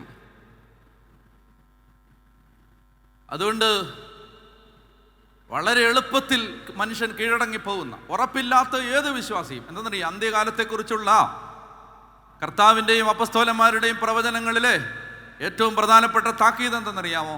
ആരും നിങ്ങളെ വഴിതെറ്റിക്കാതിരിക്കാൻ സൂക്ഷിച്ചുകൊള്ളണം. ആരും നിങ്ങളെ വഴിതെറ്റിക്കാതിരിക്കാൻ സൂക്ഷിച്ചുകൊള്ളണം. കുഞ്ഞാടുകളുടെ വേഷത്തിൽ വരുന്ന ചെന്നായ്ക്കൾ നിങ്ങളുടെ ഇടയിൽ വരും. മനസ്സിലായോ? കാണുമ്പോൾ അച്ഛൻ്റെ ലോകയും കുരിശും കൊന്തയൊക്കെ കാണും കയ്യിൽ. കാണുമ്പോൾ ഭക്തിയും പ്രാർത്ഥനയൊക്കെ ഉണ്ടാവും. പക്ഷെ വഴിതെറ്റിക്കപ്പെടരുത്, വഴിതെറ്റിപ്പോവരുത്. പറഞ്ഞേ ഹല്ലേലൂയാ. ദൈവത്തെയും ദൈവത്തിൻ്റെ സഭയെയും ദൈവം സ്ഥാപിച്ച സംവിധാനങ്ങളെയും വിട്ടുപിരിയാത്ത, തള്ളിപ്പറയാത്ത, അചഞ്ചലമായ, കുലുങ്ങാത്ത, പതറാത്ത വിശ്വാസത്തിന്റെ വിജയക്കൊടി പാറിച്ച് നെഞ്ചു നിവർത്തി നടക്കാൻ വെളിപാടുകൾ ആവശ്യമാണ്. വെളിപാടുകൾ. പറഞ്ഞേ ഹല്ലേലൂയാ. അപ്പൊ അതുകൊണ്ട് പറയാണ്, യോനായുടെ പുത്രനായ ശിമയോനെ എന്തിനാ പറഞ്ഞെന്നറിയാം? റൂട്ട് പറഞ്ഞിട്ടാ, വേരുകൾ പറഞ്ഞിട്ടാ പറയുന്നത്. നീ എവിടുന്ന് വന്നാന്ന് എനിക്കറിയാന്ന്. അതാ പറഞ്ഞർത്ഥം. അപ്പൻ്റെ പേര് പറഞ്ഞ് പറയുന്നത് എന്തിനാ? ഞങ്ങൾക്കൊരു മണി സാറുണ്ടായിരുന്നു, LP സ്കൂളിൽ പഠിപ്പിച്ച മണി സാറ്. സാറിൻ്റെ പേര് മണി സാർ. സാറെല്ലാവരെയും പിള്ളേരുടെ പേര് വിളിക്കത്തില്ല, അപ്പൻ്റെ പേര് വിളിക്കത്തുള്ളൂ. എൻ്റെ അപ്പൻ്റെ പേരെ വിളിക്കുന്നത്, വേറൊരു അപ്പൻ്റെ പേരെ വിളിക്കുന്നത്. നമുക്ക് നാണക്കേടാണ്, കാരണം നമ്മളെ വിളിക്കുന്ന പേര് അപ്പൻ്റെ പേരെ വിളിക്കുന്നത്. തന്തയ്ക്ക് വിളിക്കുന്നതിന് തുല്യ, സത്യം പറഞ്ഞാൽ. കേട്ടോണേ നിങ്ങൾ. അപ്പോൾ മണിസാർ എപ്പോഴും അങ്ങനെയാണ്. എന്താണെന്നറിയാമോ? എടാ, നിന്റെ തന്തയെ എനിക്ക് അറിയാം, കൂടുതൽ വിളച്ചിൽ വേണ്ട. അതാണ് ആ മണിസാറിൻ്റെ സൈക്കോളജിയാണ്. എന്താണത്? അപ്പൻ്റെ പേര് പറയുമ്പോൾ നിന്റെ തന്തയെ എനിക്ക് അറിയാം, അതുകൊണ്ട് ഒത്തിരി വിളച്ചിൽ വേണ്ട എന്നാണ് അതിൻ്റെ അർത്ഥം. അതാണ് ഇവിടെ യോനായുടെ പുത്രനായ ശിമയോനെ എന്ന് പറഞ്ഞാൽ, നീ എവിടുന്നാ വരുന്നതെന്ന് എനിക്ക് അറിയാം, നീ ആരാന്ന് എനിക്കറിയാം, നീ ഏത് വീട്ടിലെയാണെന്നറിയാന്ന്. നിനക്ക് വീട്ടിൽ നിന്ന് കിട്ടിയതല്ലെന്ന്, പഠിച്ച പാഠപുസ്തകങ്ങൾ പകർന്നെന്ന അറിവല്ലെന്ന്, ട്യൂഷന് പോയി കിട്ടിയതല്ലെന്ന്, കമന്ററി വായിച്ച് കിട്ടിയതല്ലെന്ന്. പിന്നെന്താണിത്? വെളിപാട്. യോനായുടെ പുത്രനായ ശിമയോനെ, നീ ഭാഗ്യവാൻ, മാംസരക്തങ്ങളല്ല, എൻ്റെ സ്വർഗസ്ഥനായ പിതാവാണ് നിനക്കിത് വെളിപ്പെടുത്തി തന്നത്. ഇനി അപ്പസ്തോലനായ പൗലോസ് ഒന്ന് എഴുന്നേറ്റേ പ്ലീസ്. ഇത് എന്താണെന്നറിയാമോ? കുർബാനയിലെ പ്രാർത്ഥനയൊക്കെ ചൊല്ലുമ്പോൾ ഈ വെളിപാട് കിട്ടി അവൻ്റെ ചങ്ക് പടയും. ഓരോ വാക്കും അവൻ അഭിഷേകമായിട്ട് മാറും. വെളിപാടില്ലാത്തവനോ കുർബാനയിലെ എല്ലാ പ്രാർത്ഥനയും ബോറാവും. എല്ലാ പ്രാർത്ഥനയും എന്തിനാണ് ഇതെല്ലാം ചൊല്ലുന്നതെന്ന് വിചാരിക്കും. വെളിപാടുള്ളവന് ഇത് മുഴുവൻ അവനെ ചലിപ്പിക്കും. ഓരോ വാക്കും അവൻ്റെ ഹൃദയത്തെ നുറുക്കി തകർത്ത് അവൻ്റെ ഓരോ വാക്കും, ഓരോ പാട്ടും, ഓരോ പ്രാർത്ഥനയും, അത് ദൈവത്തെ സ്തുതിക്കുന്ന പാട്ടുകളാവട്ടെ, പ്രാർത്ഥനാഗീതങ്ങളാവട്ടെ, അപേക്ഷകളാവട്ടെ, കൃതജ്ഞതാസ്തോത്രങ്ങളാവട്ടെ, എല്ലാം വലിയൊരു അഭിഷേകത്തിലാണ് സംഭവിക്കുന്നത്. അപ്പം അതുകൊണ്ട് കരങ്ങൾ ഉയർത്താം. പ്രിയമക്കളെ, സഹോദരി സഹോദരന്മാരെ, കരങ്ങൾ ഉയർത്തി ഒരു 10-20 പേര് നമ്മുടെ സ്വരം കേട്ടോട്ടെ. നന്നായിട്ടൊന്ന് സ്തുതിച്ചേ. ഹല്ലേലൂയ. യേശുവേ, സ്തുതിക്കുന്നു. ജ്ഞാനത്തിൻ്റെയും വെളിപാടിൻ്റെയും ആത്മാവിനെ പ്രദാനം ചെയ്തുകൊണ്ട് അങ്ങയെക്കുറിച്ചുള്ള പൂർണ്ണമായ അറിവിലേക്ക് ഞങ്ങൾ ഗലാത്യ ലേഖനത്തിലേക്ക് പോകാം. ഗലാത്യ ലേഖനത്തിൻ്റെ 1-ാമത്തെ അധ്യായം 11-12 വാക്യങ്ങൾ. ഗലാത്യ ലേഖനം 1-ാം അധ്യായം 11-12 തിരുവചനങ്ങൾ വായിക്കാം. സഹോദരരെ, ഞാൻ പ്രസംഗിച്ച സുവിശേഷം മാനുഷികമല്ല എന്ന് നിങ്ങളെ ഞാൻ അറിയിക്കുന്നു. ഗലാത്യ ലേഖനം 1-ാം അധ്യായം 11-12 വായിക്കാമോ? സഹോദരരെ, ഞാൻ പ്രസംഗിച്ച സുവിശേഷം മാനുഷികമല്ല എന്ന് ഞാൻ നിങ്ങളെ അറിയിക്കുന്നു. വായിക്കാം. എന്തെന്നാൽ മനുഷ്യനിൽ നിന്നല്ല ഞാനത് സ്വീകരിച്ചത്, ആരും എന്നെ അത് പഠിപ്പിച്ചതല്ല, യേശുക്രിസ്തുവിൻ്റെ വെളിപാടിലൂടെയാണ് അതെനിക്ക് ലഭിച്ചത്. കണ്ടോ? യേശുക്രിസ്തുവിൻ്റെ വെളിപാടിലൂടെയാണ് അതെനിക്ക് ലഭിച്ചത്. എങ്ങനെയാണ് യേശുക്രിസ്തുവിൻ്റെ വെളിപാട് അപ്പസ്തോലന് ലഭിച്ചതെന്നറിയാമോ? അവിടുന്ന് അപ്പസ്തോലനായ പൗലോസ് മനസാന്തരപ്പെട്ട് കഴിഞ്ഞപ്പോൾ, വായിക്കാം 13 മുതൽ വായിച്ചേ. മുമ്പ് യഹൂദ മതത്തിലായിരുന്നപ്പോഴത്തെ എൻ്റെ ജീവിതത്തെപ്പറ്റി ഞാൻ ദൈവത്തിൻ്റെ സഭയെ കഠിനമായി പീഡിപ്പിക്കുകയും ഉന്മൂലനം ചെയ്യാൻ പരിശ്രമിക്കുകയും ചെയ്തിരുന്നു. എൻ്റെ വംശത്തിൽപ്പെട്ട സമപ്രായക്കാരായ അനേകരെക്കാൾ യഹൂദ മതകാര്യങ്ങളിൽ ഞാൻ മുൻപന്തിയിലായിരുന്നു. എൻ്റെ പിതാക്കന്മാരുടെ പാരമ്പര്യങ്ങളിൽ അത്യധികം തീക്ഷ്ണമതിയുമായിരുന്നു. എന്നാൽ മാതാവിൻ്റെ ഉദരത്തിലായിരിക്കുമ്പോൾ തന്നെ ദൈവം എന്നെ പ്രത്യേകം തിരഞ്ഞെടുത്തു. തൻ്റെ കൃപയാൽ അവിടുന്ന് എന്നെ വിളിച്ചു. അത് അവിടുത്തെ പുത്രനെ പറ്റി വിജാതീയരുടെ ഇടയിൽ പ്രസംഗിക്കാൻ അവനെ എനിക്ക് വെളിപ്പെടുത്തി തരേണ്ടതിനായിരുന്നു. ഞാൻ ഒരു മനുഷ്യൻ്റെയും ഉപദേശം തേടാൻ നിന്നില്ല. എനിക്ക് മുമ്പേ അപ്പസ്തോലന്മാരായവരെ കാണാൻ ഞാൻ ജെറുസലേമിലേക്ക് പോയതുമില്ല. കണ്ടോ? അതായത് ദമാസ്കസിൽ വെച്ച് അശ്വാരൂഢനായി ദമാസ്കസിലെ ക്രിസ്ത്യാനികളെ പീഡിപ്പിക്കാനുള്ള തീട്ടൂരം വാങ്ങി കുതിരപ്പുറത്ത് കയറി യാത്ര ചെയ്യുന്ന സമയത്ത് ഒരാലക്തികാഘാതം പോലെ ദൈവശക്തി ആഞ്ഞടിച്ച് നിലത്ത് വീണ് കണ്ണുകൾക്ക് തിമിരം ബാധിച്ച് 3 ദിവസം അന്ധനായി കിടന്ന് അനനിയാസ് എന്ന സഭാ നേതാവ് വന്ന് സുവിശേഷം പ്രസംഗിച്ച് മാനസാന്തരപ്പെടുത്തി ജ്ഞാനസ്നാനം കൊടുത്ത് കണ്ണിൻ്റെ കാഴ്ച തിരിച്ചു കിട്ടി. ദമാസ്കസിൽ നിന്ന് ഞാൻ എന്ത് ചെയ്തില്ല? ഒരു മനുഷ്യൻ്റെയും ഉപദേശം തേടാൻ നിന്നില്ല. എനിക്ക് മുമ്പേ അപ്പസ്തോലന്മാരായവരെ കാണാൻ ഞാൻ ആ സമയത്ത് ജെറുസലേമിലേക്ക് പോയതുമില്ല. പിന്നെന്ത് ചെയ്തു? ഞാൻ അറേബ്യയിലേക്ക് പോവുകയും ദമാസ്കസിലേക്ക് തിരിച്ചു വരികയും ചെയ്തു. അതായത് അപ്പസ്തോലനായ പൗലോസ് പാരമ്പര്യം പറയുന്നത് എങ്ങനെയാണ്? അറേബ്യയിൽ സീനായി മലയുടെ മുകളിൽ മോശയ്ക്ക് നിയമപ്രമാണങ്ങൾ കൽപ്പിച്ചു കൊടുക്കപ്പെട്ട മലയുടെ ഏതോ ഒരു മൂലയ്ക്ക്, ഒരു കോണിൽ, ഒരു സ്ഥലത്ത് അവിടെ ഇരുന്ന് അദ്ദേഹം കർത്താവായ യേശുവിനോട് പ്രാർത്ഥിച്ചു, വെളിപാടിന് വേണ്ടി പ്രാർത്ഥിച്ചു, ബോധ്യങ്ങൾക്ക് വേണ്ടി പ്രാർത്ഥിച്ചു. അവിടെ വെച്ച് അദ്ദേഹത്തിന് യേശു എല്ലാം വെളിപ്പെടുത്തി കൊടുത്തു. നിങ്ങൾക്ക് മനസ്സിലാവുന്നു ഇത്? അതായത് നമ്മുടെ ക്രിസ്തീയ വിശ്വാസത്തിൻ്റെ ആധാരശിലകളെന്ന് വിശേഷിപ്പിക്കാവുന്ന ബോധ്യങ്ങളും ദൈവശാസ്ത്രങ്ങളും രൂപപ്പെടുത്തിയ വിശുദ്ധ പൗലോസ് അപ്പോസ്തലൻ ഒരു സെമിനാരിയിലും പഠിച്ചില്ല, ഒരു യൂണിവേഴ്സിറ്റിയിലും പഠിച്ചില്ല, ഒരിടത്തും തിയോളജി പഠിക്കാൻ പോയില്ല. അത് എന്ത് ചെയ്തു? പരിശുദ്ധാത്മാവിൻ്റെ അഭിഷേകം സ്വീകരിച്ചു, സഭാശ്രേഷ്ഠൻ്റെ കയ്യിൽ നിന്ന് കൈവപ്പ് വാങ്ങി, മാമോദീസ സ്വീകരിച്ചു, പാപങ്ങൾ ഏറ്റുപറഞ്ഞു, കർത്താവായ യേശുവിനെ വിശ്വസിച്ചു. എന്നിട്ട് അദ്ദേഹം എന്ത് ചെയ്തു? അദ്ദേഹം മാറിയിരുന്ന് കർത്താവിനോട് ചോദിച്ചു കൊണ്ടേയിരുന്നു, എനിക്കിത് മനസ്സിലാവുന്നില്ല, ഒരു യഹൂദനായി എനിക്കിത് മനസ്സിലാവുന്നില്ല, വിജാതീയരോട് സുവിശേഷം പറയണം, അതെനിക്ക് മനസ്സിലാവുന്നില്ല. യേശുക്രിസ്തുവിൻ്റെ വെളിപാടിലൂടെയാണ് അതെനിക്ക് ലഭിച്ചത്. അതെന്നെ ഒരു മനുഷ്യനും പഠിപ്പിച്ചത്. നിങ്ങൾ ആലോചിച്ച് നോക്ക്.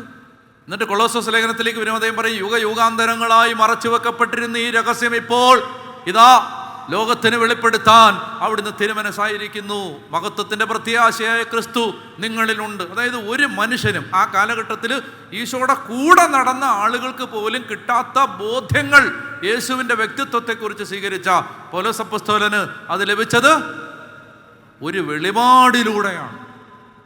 അപ്പോൾ ഈ വെളിപാടിൻ്റെ ആത്മാവ് പഠിക്കണം, വായിക്കണം, എല്ലാം ചെയ്യണം. കത്തോലിക്ക തിരുസഭയുടെ മതബോധന ഗ്രന്ഥം വായിക്കണം, കാറ്റക്കിസം നന്നായിട്ട് വായിച്ചു പഠിക്കണം, വചനം പഠിക്കണം, വായിക്കണം, എല്ലാം. ഇതെല്ലാം മനസ്സിലാകണമെങ്കിൽ എന്ത് വേണം? വെളിപാടിൻ്റെ ആത്മാവ്. യോഹന്നാൻ്റെ 1-ാം ലേഖനം പെട്ടെന്ന് എടുക്കാം. യോഹന്നാൻ്റെ 1-ാം ലേഖനത്തിൽ അപ്പോസ്തലൻ പറയുന്നുണ്ട്. യോഹന്നാൻ്റെ 1-ാം ലേഖനം 2-ാം അധ്യായം 26-27. 1 യോഹന്നാൻ 2:26-27. 1 യോഹന്നാൻ 2:26-27 വായിക്കാം. നിങ്ങളെ വഴിതെറ്റിക്കുന്നവർ നിമിത്തമാണ് ഇത് ഞാൻ നിങ്ങൾക്ക് എഴുതുന്നത്. ക്രിസ്തുവിൽ നിന്ന് നിങ്ങൾ സ്വീകരിച്ച അഭിഷേകം നിങ്ങളിൽ നിലനിൽക്കുന്നു. അതിനാൽ മറ്റാരും നിങ്ങളെ പഠിപ്പിക്കേണ്ടതില്ല. അവൻ്റെ അഭിഷേകം എല്ലാ കാര്യങ്ങളെക്കുറിച്ചും നിങ്ങളെ പഠിപ്പിക്കും. മനസ്സിലാവുന്നുണ്ടോ? അതായത് അപ്പോൾ അതുകൊണ്ട് ഇത് ഒന്നാമത്തെ കാര്യം. നമ്മൾ നാളെ മുതൽ വളരെ പ്രധാനപ്പെട്ട കാര്യങ്ങൾ ചിന്തിക്കുമ്പോൾ എല്ലാം പരിശുദ്ധാത്മാവ് ബോധ്യങ്ങൾ തരണം. അപ്പോൾ അതിനെന്ത് ചെയ്യണം? നിങ്ങൾ ഇന്ന് പ്രാർത്ഥിക്കണം. ഇന്ന് മടങ്ങിപ്പോയാലും ഇന്ന് രാത്രിയിലൊക്കെ പ്രാർത്ഥിക്കണം. എന്താണ്? ജ്ഞാനത്തിൻ്റെയും വെളിപാടിൻ്റെയും ആത്മാവിനെ എനിക്ക് പ്രദാനം ചെയ്യണമേ. കർത്താവേ, അപ്പോസ്തലന്മാരുടെ ഹൃദയം തുറന്നതുപോലെ എൻ്റെ ഹൃദയം തുറക്കണമേ. ലിദിയായുടെ ഹൃദയം തുറന്നതുപോലെ പരിശുദ്ധാത്മാവേ എൻ്റെ ഹൃദയം തുറന്നു തരണമേ. ജ്ഞാനത്തിൻ്റെയും വെളിപാടിൻ്റെയും ആത്മാവിനെ പ്രദാനം ചെയ്യണമേ. ബുദ്ധിമാന്മാരിൽ നിന്ന് വേവികളിൽ നിന്ന് മറച്ചു വെച്ചത് എനിക്ക് വെളിപ്പെടുത്തി തരണമേ. പൗലോസിനെ വെളിപ്പെടുത്തിയതുപോലെ വെളിപ്പെടുത്തണമേ. പത്രോസിനെ വെളിപ്പെടുത്തിയതുപോലെ വെളിപ്പെടുത്തണമേ. ഇത് പ്രാർത്ഥിച്ചാൽ മതി കേട്ടോ. ഇത് പ്രാർത്ഥിച്ചാൽ മാത്രം മതി. പ്രാർത്ഥിക്കണം കേട്ടോ. അപ്പോൾ എനിക്ക് എൻ്റെ ജോലി എളുപ്പമാവും. എന്താണെന്നറിയാം?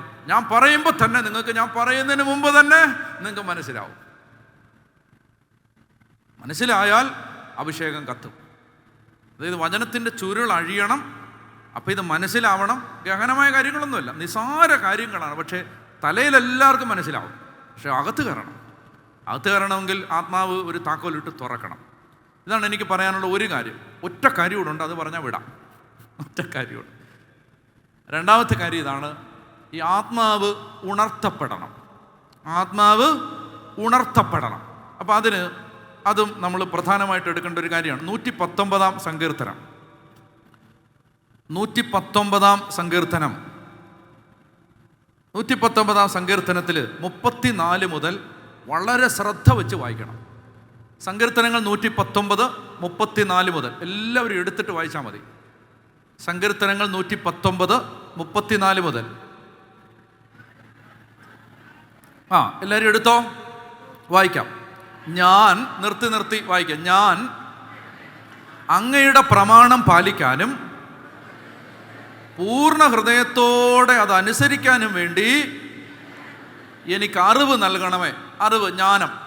അപ്പോൾ ഒരു പ്രാർത്ഥന, ഭക്തൻ, സങ്കീർത്തകൻ പ്രാർത്ഥിക്കുകയാണ്, കർത്താവേ, ഞാൻ അങ്ങയുടെ കൽപ്പനകൾ, അങ്ങയുടെ വചനം, അങ്ങയുടെ പ്രമാണം പാലിക്കണം. അത് പൂർണ്ണ ഹൃദയത്തോടെ, ആരെങ്കിലും നിർബന്ധിച്ചിട്ടോ ബാഹ്യ സമ്മർദ്ദങ്ങൾക്ക് വഴങ്ങിയോ അല്ലാതെ എൻ്റെ അകത്ത് നിന്ന് പൂർണ്ണമായ സമർപ്പണത്തോടെ അതനുസരിക്കാൻ എനിക്ക് കഴിയണം. അതിനെന്ത് ചെയ്യണം? എനിക്ക് അറിവ് തരണമേ. കണ്ടോ, ഇതൊരു സാധാരണ അറിവല്ല. ഈ അറിവ് അനുസരണത്തിലേക്കും സമർപ്പണത്തിലേക്കും നയിക്കുന്ന ഒരു അറിവാണ്. ആ അറിവ്, അതാണ് ദൈവത്തിൻ്റെ വെളിപാട്. ആ വെളിപാട് കിട്ടിയാൽ മനുഷ്യൻ അതിന് സമർപ്പിക്കും. അതാണ്. അപ്പോൾ അത് പറയുകയാണ്, ഞാൻ അങ്ങയുടെ പ്രമാണം പാലിക്കാനും പൂർണ്ണ ഹൃദയത്തോട് അതനുസരിക്കാനും വേണ്ടി എനിക്ക് അറിവ് നൽകണമേ. അടുത്ത വാക്യം, അവിടുത്തെ കൽപ്പനകളുടെ വഴിയിലൂടെ എന്നെ നയിക്കണമേ, ഞാനതിൽ സന്തോഷിക്കുന്നു. 36, ധനലാഭത്തിലേക്കല്ല അങ്ങയുടെ കൽപ്പനകളിലേക്ക് എൻ്റെ ഹൃദയത്തെ തിരിക്കണമേ. അതായത് എന്താ പ്രാർത്ഥിക്കേണ്ടതെന്നറിയാമോ? നിങ്ങളിവിടെ ഈ ദിവസങ്ങളിൽ വരുമ്പോൾ നിങ്ങൾ ശ്രദ്ധിക്കേണ്ടത്, നിങ്ങൾക്ക് വചനത്തിൽ ഒരു താല്പര്യം വന്നില്ലെങ്കിൽ ഈ കൺവെൻഷൻ നിങ്ങൾക്ക് വളരെ ബോറായിട്ട് തോന്നും. കാരണം നമ്മൾ പറയുന്ന മുഴുവൻ എന്തായിരിക്കും? സ്വർഗീയ കാര്യങ്ങളായിരിക്കും. മനസ്സിലായല്ലോ? പിന്നെ റബ്ബറിൻ്റെ പാല് കൂടുന്നതിനെ കുറിച്ചോ, കപ്പ നന്നായിട്ട് വിളയുന്നതിനെ കുറിച്ചോ, പിന്നെ ഐൽസ് പാസ്സാവുന്നതിനെ കുറിച്ചോ ഒക്കെ നടക്കും, നമ്മൾ പറയില്ല. അപ്പോൾ ജഡത്തെ കൊഴുപ്പിക്കുന്നതൊന്നും ഉണ്ടാവില്ല. മനസ്സിലായ? ജഡത്തെ സുഖിപ്പിക്കുന്നതൊന്നും ഉണ്ടാവത്തില്ല. അപ്പം നിങ്ങൾക്ക് ബോറാവും. മനസ്സിലായോ? ഇതോ ദൈവം ഇടപെടുന്നു എന്നൊക്കെ പറഞ്ഞാൽ നിങ്ങൾ കൊഴുക്കും, നിങ്ങൾ എഴുന്നേറ്റ് നിന്ന് കൈയടിക്കും. മനസ്സിലായോ? അത് ജഡത്തെ കൊഴുപ്പിക്കുന്നതാണ്. അത് വേണം, അത് ചില സ്ഥലത്ത് അത് വേണം, ചിലപ്പോൾ അത് വേണം. പക്ഷെ ചങ്ങനാശ്ശേരിയിൽ അത് വേണ്ട. പറഞ്ഞേ ഹല്ലേലൂയ. മനസ്സിലായോ? അത് വേണ്ട. അതുപോലെ പാവപ്പെട്ടവരുടെ സ്ഥലത്തൊക്കെ ചെല്ലുമ്പോൾ, ഗതികേടിൻ്റെ നടുവിൽ നിൽക്കുന്നവരുടെ നടുവിൽ പച്ചപ്പട്ടിണിപ്പിക്കാരുടെ ചെല്ലുമ്പോൾ മക്കളെ കർത്താവ് സഹായിക്കും, ധൈര്യമായിട്ടിരിക്കുന്നൊക്കെ പറയേണ്ടി വരും. അത് പറയും. ചങ്ങനാശ്ശേരി വേണ്ട.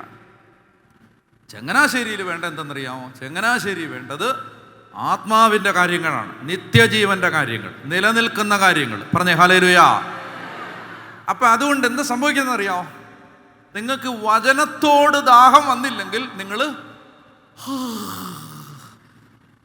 ഇങ്ങനെ ഇരിക്കാൻ തുടങ്ങും. അപ്പോൾ എനിക്കത് കാണുമ്പോൾ ഭയങ്കര സങ്കടമാവും. മനസ്സിലായോ? നമ്മൾ രണ്ട് വശത്തും മെഴുകുതിരി രണ്ട് സൈഡിൽ നിന്നും കത്തിച്ചിട്ടാണ് ഇവിടെ നിൽക്കുന്നത്. എന്ന് പറഞ്ഞാൽ burning the candle from both sides. അങ്ങനെയാണ് നമ്മൾ നിൽക്കുന്നത്. എന്ന് പറഞ്ഞാൽ അതുപോലെ ശ്വാസം മുട്ടിയാണ് ഇപ്പോൾ ഓടിക്കൊണ്ടിരിക്കുന്നത്. അപ്പോൾ നിങ്ങൾക്ക് ബോറായാൽ നമുക്ക് വലിയ സങ്കടമാവും. അതുകൊണ്ട് എന്ത് ചെയ്യണമെന്നറിയാം? ബോറാവാതിരിക്കാൻ വചനത്തോട് ഭയങ്കര ഒരു ദാഹം വരണം. ആ ദാഹം കിട്ടിയാൽ നിങ്ങൾ സ്വർഗീയ കാര്യങ്ങളെക്കുറിച്ച് ഞാൻ പറയുമ്പോൾ നിങ്ങൾ തുള്ളിച്ചാടും, നിങ്ങൾ കൈയടിക്കും, നിങ്ങൾ ഉച്ചത്തിൽ ഹല്ലേലൂയ പറയും. നിങ്ങൾ ഈ ഒരു ഭൗമിക കാര്യവും ലഭിക്കുമെന്ന വാഗ്ദാനങ്ങൾ കിട്ടുമ്പോൾ തുള്ളിച്ചാടുന്നതിനേക്കാൾ നിങ്ങളുടെ ആത്മാവ് തൊഴുത്തിൽ നിന്ന് വരുന്ന പശുക്കുട്ടിയെ പോലെ തുള്ളിച്ചാടും. മനസ്സിലായോ? അത് സംഭവിക്കണമെങ്കിൽ വചനത്തോടൊരു തുറവി വരണം. തുറവി വരാൻ പറയുകയാണ്, ധനലാഭത്തിലേക്കല്ല അങ്ങയുടെ വചനത്തിലേക്ക് എന്നെ തിരിക്കണേ. നല്ല പ്രാർത്ഥനയാണ്. ദൈവമേ, കുറച്ചുകൂടെ കാശുണ്ടാവുന്ന കാര്യത്തിലേക്കല്ല, അങ്ങയുടെ വചനത്തിലേക്ക് പ്രാർത്ഥിച്ചോണം. ഇത് പ്രാർത്ഥിക്കാതെ വരരുത്, നിങ്ങൾക്ക് വലിയ വിഷമാവും കേട്ടോ. ഇത് പ്രാർത്ഥിച്ചിട്ട് വരണം. പറഞ്ഞേ ഹല്ലേലൂയ.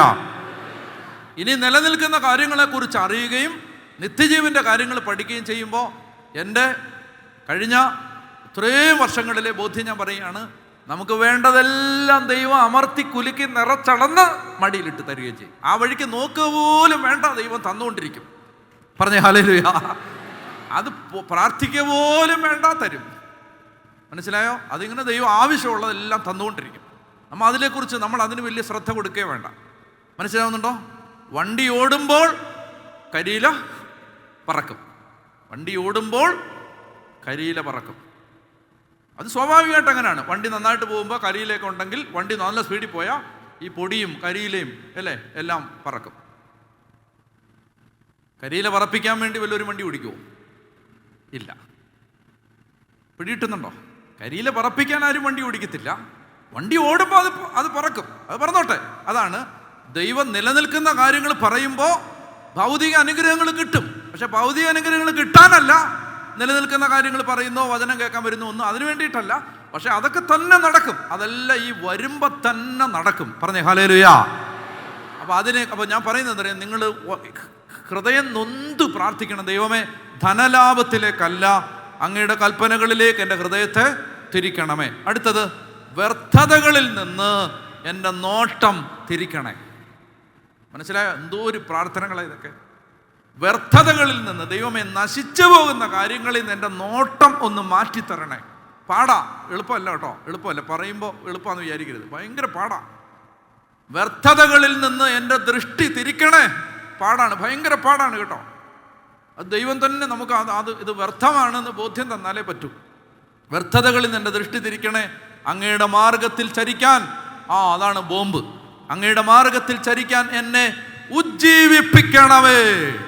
അത് ശ്രദ്ധിക്കണേ, ഇത് ഭയങ്കര സാധനമാണ്. ഈ കിങ് ജെയിംസ് വേർഷനിൽ ഇംഗ്ലീഷിലേക്ക് ആദ്യമായിട്ട് ട്രാൻസ്ലേറ്റ് ചെയ്യപ്പെട്ടത്, ബൈബിൾ ട്രാൻസ്ലേറ്റ് ചെയ്യപ്പെട്ടത് ഈ ജെയിംസ് രാജാവിൻ്റെ കാലത്താണ്. അതാണ് KJV, കിങ് ജെയിംസ് വേർഷൻ. അതിനകത്ത് ഒരു നല്ല വാക്കുണ്ട്, ഈ ഉജ്ജീവിപ്പിക്കണമേ. നമ്മൾ ഇംഗ്ലീഷ് ട്രാൻസ്ലേഷനിൽ കാണുന്നത്, നമ്മളിപ്പോൾ കാണുന്ന ട്രാൻസ്ലേഷനിൽ കാണുന്നത് revive me in your way എന്നാണ്. Revive me in your way. എന്നെ അങ്ങയുടെ വഴികളിൽ എന്നെ ഉജ്ജീവിപ്പിക്കണമേ. എന്നാൽ ഈ KJVയിൽ ഒരു നല്ല വാക്ക് ഉപയോഗിച്ചിട്ടുണ്ട്. ആ വാക്ക് ഇതാണ്, quicken. Quicken my spirit. Quicken. അത്രയും പഞ്ച് വേറൊരു വാക്കിനും ഇല്ല. അതാണ് ശരിക്കുള്ള വാക്ക്. Quicken my spirit. Quicken. Quick, അത് കേട്ടിട്ടുണ്ടല്ലോ, QUICK.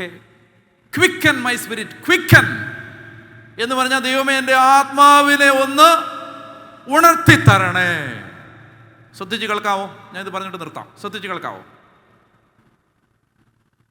നമ്മൾ പള്ളിയിൽ പോകുന്നുണ്ടായിരിക്കും, പ്രാർത്ഥിക്കുന്നുണ്ടായിരിക്കും, ഭക്തര ചെയ്യുന്ന എല്ലാ കാര്യങ്ങളും ചെയ്യുന്നുണ്ടായിരിക്കും. എല്ലാം നല്ലതാണ്, നിഷേധിക്കുകയല്ല. പക്ഷെ ഇതൊന്നും ചെയ്യുന്നതിന്, ശ്രദ്ധിച്ചോ, ഇതൊന്നും ചെയ്യുന്നതിന് ആത്മാവ് ഉണരണമെന്ന് നിർബന്ധമില്ല. ഒരു ശീലത്തിൻ്റെ ഭാഗമായിട്ട് ഇതെല്ലാം ചെയ്യാം.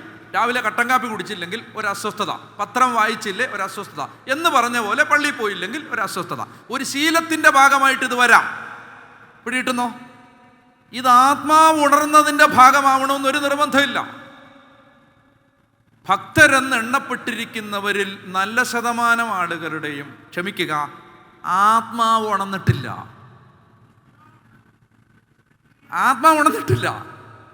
നമ്മളിതെല്ലാം ചെയ്യുന്നുണ്ട്. എന്താ? അപ്പനപ്പൂപ്പന്മാരായിട്ട് ഇതെല്ലാം ചെയ്തിരുന്നു. നമ്മൾ കത്തോലിക്കരാണ്, പള്ളി പോകണം, അത് പോകണം, ഞായറാഴ്ച.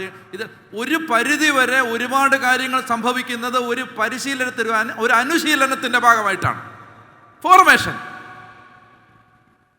ഒരാള് പരിശീലനത്തിൻ്റെ ഭാഗമായിട്ട് ചെയ്യുന്നതും ആത്മാവിൽ നിന്ന് ചെയ്യുന്നതും രണ്ട് ഇഫക്റ്റാണ് ഉണ്ടാക്കുന്നത്. രണ്ട് ഇഫക്റ്റ്. നിങ്ങൾ പള്ളിയിൽ പോകുന്നതും പരിശുദ്ധ കുർബാനയ്ക്ക് നിൽക്കുന്നതും ഒക്കെ ആത്മാവ് ഉണർന്നതിൻ്റെ ഭാഗമായിട്ടാണെങ്കിൽ that is a totally different experience. അത് വ്യത്യസ്തമായൊരു അനുഭവമാണ്, വ്യത്യസ്തമായൊരു അനുഭവം. ആത്മാവ് ഉണരണം. ആത്മാവ് ചത്ത് കിടക്കാണ്. ആത്മാവ് ഉണരണം. Quicken my spirit. ക്വിക്കൻ, ഉണർത്തണം. കർത്താവ് എന്നെ ഒന്ന് ഉണർത്തിത്താ.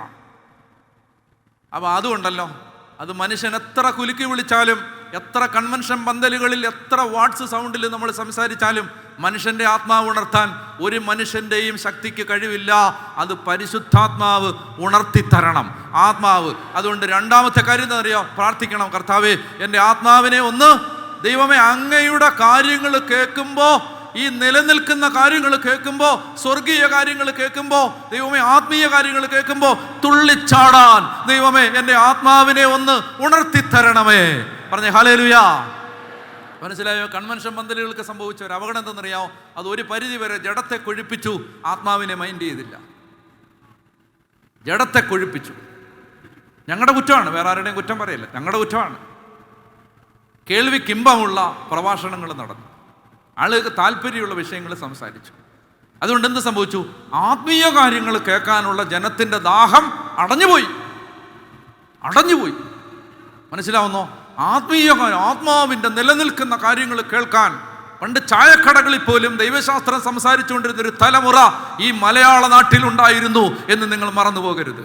മനസ്സിലായ? ചായക്കടകളിൽ പോലും. ഞാൻ ഒരു ഇടവകയിൽ വികാരിച്ചനായിട്ടിരുന്ന സമയത്ത് ഞാൻ ഒരു ഇടവക വീട്ടിൽ ചെന്നപ്പോൾ ഒരമ്മച്ചി എനിക്ക് ഒരു പുസ്തകം എടുത്ത് തന്നിട്ട് പറഞ്ഞു, എൻ്റെ ഭർത്താവ് എഴുതിയതാ, വായിക്കണമെന്ന് പറഞ്ഞു. ഈ അമ്മച്ചിയുടെ ഭർത്താവ് ഒരു സാധാരണ മനുഷ്യൻ, ഒരു കർഷകൻ, പണ്ഡിതനൊന്നുമല്ല. അപ്പോൾ പുസ്തകത്തിൻ്റെ ടൈറ്റിൽ പേജൊക്കെ കീറിയിട്ടുണ്ട്.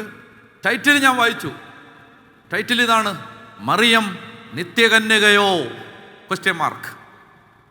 ഞാൻ പറഞ്ഞത് ആരെഴുതിയതാ?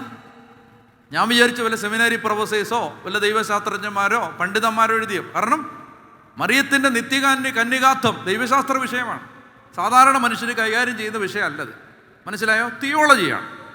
മറിയം നിത്യകന്യകയോ? കാര്യകാരണ സഹിതം അക്കം വിട്ട് 1 2 3 4 5 പാരഗ്രാഫുകളിലായിട്ട് ഇങ്ങനെ എഴുതി എഴുതി എഴുതി എഴുതി എഴുതി എഴുതി ഒരു സാധാരണ കർഷകൻ ഈ ദൈവശാസ്ത്ര വിഷയം ചർച്ച ചെയ്തിരിക്കുന്നു. മനസ്സിലായോ? ഇതായിരുന്നു നമുക്കിവിടെ മുമ്പേ കടന്നുപോയ ഒരു തലമുറയുടെ പരിച്ഛേദം. ഇതായിരുന്നു ഒരു തലമുറ. അതായത് അവർക്ക് ആത്മീയ കാര്യങ്ങൾ സംസാരിക്കുന്നത് ഇഷ്ടമായിരുന്നു. നമ്മുടെ സമ്മേളന സ്ഥലങ്ങളിൽ നിന്നും, നമ്മുടെ സംസാരവേദികളിൽ നിന്നും, നമ്മുടെ അന്തിച്ചർച്ചകളിൽ നിന്നും, നമ്മുടെ ഡൈനിങ് ടേബിളുകളിലെ സംസാരത്തിൽ നിന്നും, നമ്മുടെ കൂട്ടായ്മകളിലെ വർത്തമാനത്തിൽ നിന്നും എന്ത് ചെയ്തു? ആത്മീയ ഉപദേശങ്ങൾ അന്യം നിന്ന് പോയപ്പോൾ സംഭവിച്ചെന്താണ്? ലോകം ഇങ്ങനെ ഒരു പ്രളയജലം കുത്തിയൊഴുകി കയറി വരുന്നത് പോലെ നമ്മുടെ വീടുകൾക്കകത്തേക്ക് കയറി വരാൻ തുടങ്ങി. ആത്മീയ കാര്യങ്ങൾ സംസാരിക്കുന്നത് പുതിയ തലമുറയ്ക്ക് ഇഷ്ടമല്ലാതായി മാറി. പറഞ്ഞേ ഹല്ലേലൂയാ, പറഞ്ഞേ ഹല്ലേലൂയാ. അപ്പൊ അതുകൊണ്ട് നമുക്ക് എന്തെന്നറിയാമോ? ആത്മീയ കാര്യങ്ങൾ സംസാരിക്കണം. അത് സംസാരിച്ചാലേ മനുഷ്യർക്ക് അതിനോടുള്ള ഇഷ്ടം വരത്തുള്ളൂ. സംസാരിക്കണം, ആത്മീയ വിഷയങ്ങൾ സംസാരിക്കണം. അതായത് എന്താണ്? നമ്മൾ കുർബാന പുസ്തകം എടുക്കണം, എടുത്തിട്ട് വായിക്കണം. അന്നാ പെസഹ തിരുനാള് കർത്താവ് അരുളിയ കൽപ്പന പോൽ തിരുനാമത്തിൽ ചേർന്നിടാം ഒരുമയോടെ ഈ ബലി. എന്തിനാണ് ഈ പാട്ട് ഇപ്പോൾ ഇവിടെ വച്ചിരിക്കുന്നത്? ഇതെന്തിനാണ് ഈ പാട്ട് പാടി കുർബാന തുടങ്ങുന്നത്? ചോദിക്കണം, ആരായണം, അന്വേഷിക്കണം. അപ്പൊ അതിനൊരു കാരണം ഉണ്ടാവും. മനസ്സിലായോ? ഇങ്ങനെ പറഞ്ഞിട്ടുണ്ട്, C.S. ലൂയിസ് പറഞ്ഞിട്ടുണ്ട്, നിങ്ങളൊരു വേലി പൊളിക്കുന്നതിന് മുമ്പ് ആദ്യം ആ വേലി അവിടെ എന്തിനാണ് വെച്ചത് എന്ന ചോദ്യം ചോദിച്ചിട്ട് ആ വേലി പൊളിക്കാവൂ. നിങ്ങൾ ഒരു വേലി പൊളിച്ചോ, കുഴപ്പമില്ല. എന്തിനാണ്, ഇൻ ദ ഫസ്റ്റ് പ്ലേസ് എന്തിനാണ് ആ വേലി വെച്ചതെന്ന് ചോദിച്ചിട്ടേ അത് പൊളിക്കാവൂ. ഒരു കാരണം ഉണ്ടാവും അത് അവിടെ വെച്ചതിന്, ഒരു കാരണം ഉണ്ടാവും. അപ്പോൾ ഒരു പ്രാർത്ഥന അവിടെ വെച്ചിരിക്കുന്നതിന് ഒരു കാരണം ഉണ്ടാവും. ഒരു ഉദാഹരണം പറയട്ടെ, നിങ്ങൾക്ക് ബാധകമായൊരു കാരണം. അമ്പരമനവരതം ദൈവമഹത്വത്തെ വാഴ്ത്തിപ്പാടും.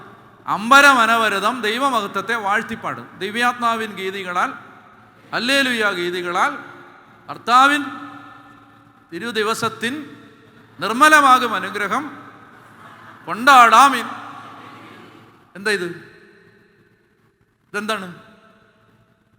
ഇതെപ്പോൾ പാടുന്നതാണ്? നാണക്കേടാണ്. ഞാൻ മലങ്കരക്കാരനാണ്, നിങ്ങൾ സീറമല പറയാം. നാണക്കേടാണ്. വചന വായനയ്ക്ക് മുമ്പുള്ളൊരു പാട്ടാണിത്. ആണോ? ആണോ? ഇത് എവിടുന്ന് കിട്ടി? ഇത് 19-ാം സങ്കീർത്തനമാണ്. ആകാശം ദൈവത്തിൻ്റെ മഹത്വത്തെ വിളംബരം ചെയ്യുന്നു, വാനവിധാനം അവിടുത്തെ. മനസ്സിലായി? അതാണ് ആ സങ്കീർത്തനമാണിത്. അമ്പരമനവരതം, അതാണിത്. ഇനി അടുത്ത ചോദ്യം, അതെന്തിനാണ് ഇവിടെ കൊണ്ടുവച്ചിരിക്കുന്നത്? അത് അടുത്ത ചോദ്യം ഇതാണ് നമ്മൾ ചോദിക്കേണ്ട അടുത്ത ചോദ്യം. അതെന്തിനാണ് ഇവിടെ കൊണ്ടുവച്ചിരിക്കുന്നത്? അത് വേറെ എവിടെയെങ്കിലും വെച്ചാൽ പോരെ. അതിനൊരു കാരണമുണ്ട്. ആ സങ്കീർത്തനം ദൈവവചനം എന്താണ് എന്ന് വ്യാഖ്യാനിച്ച് തന്നിട്ടുള്ള സങ്കീർത്തനമാണ്. അങ്ങയുടെ കൽപ്പനകൾ, അങ്ങയുടെ നിയമം തേനിനെയും തെൻകട്ടയേക്കാൾ മാധുര്യമുള്ളതാണ്. അങ്ങയുടെ വചനം നീതിയുക്തമാണ്. അങ്ങയുടെ വചനം വിശ്വാസയോഗ്യമാണ്. അങ്ങയുടെ സാക്ഷ്യം സത്യമാണ്. ദൈവവചനത്തെക്കുറിച്ചുള്ള വിശേഷണങ്ങൾ ഉൾക്കൊള്ളുന്ന സങ്കീർത്തനമാണിത്. വചനം ലോകം മുഴുവൻ വ്യാപിച്ചിരിക്കുന്നു എന്ന് പറയുന്ന സങ്കീർത്തനമാണിത്. അപ്പോൾ ആ സങ്കീർത്തനം അവിടെ വച്ചിരിക്കുന്നതിനൊരു കാരണമുണ്ട്. ആ കാരണം ചോദിക്കണം, ചോദിച്ചിട്ട് അത് ചർച്ച ചെയ്യണം. അപ്പനും അമ്മയും മക്കളും അത് സംസാരിക്കണം, സംസാരിച്ചിട്ട് അത് പഠിപ്പിക്കണം. അറിയത്തില്ലെങ്കിൽ ചോദിക്കണം. അപ്പം അങ്ങനെ വരുമ്പോൾ അവിടെ ഒരു ആത്മീയ ചർച്ച നടന്നു. ആ ആത്മീയ ചർച്ചയിൽ നിങ്ങളുടെ വളർന്നു വരുന്ന കുട്ടികൾക്ക് ഒരു താല്പര്യം വരുന്നു. അവരെന്ത് ചെയ്യുന്നു? നിങ്ങൾ കാണാത്തതും നിങ്ങൾ അറിയാത്തതും അവരന്വേഷിച്ച് തുടങ്ങുന്നു. മനസ്സിലാവുന്നുണ്ടോ? ഇങ്ങനെയാണ് നമ്മൾ ഒരു ആത്മീയ ബോധമണ്ഡലം രൂപപ്പെടുത്തിയെടുക്കേണ്ടത്. അത് നടക്കുന്നില്ല ഇപ്പം, അത് നടക്കണം. പറഞ്ഞേ ഹല്ലേലൂയാ. കാറ്റഗിസം ക്ലാസ്സുകൾക്കും പള്ളിയിലെ സുവിശേഷ പ്രസംഗങ്ങൾക്കും അപ്പുറത്തേക്ക് ദൈവശാസ്ത്ര ചർച്ചകൾ ഇല്ലാതാകുന്നിടത്തൊരു സഭയുടെ ഗൗരവവും അന്തസ്സും നിലവാരവും താണുപോവും. മനസ്സിലാവുന്ന ഞാൻ പറയുന്നത്? ഒരു സഭയുടെ നിലവാരം താണുപോവും. അതിൻ്റെ അന്തസ്സും നിലവാരവും കെട്ടിടങ്ങൾ ഉയരുന്നതല്ല, സ്ഥാപനങ്ങൾ ഉയരുന്നതല്ല. ഒരു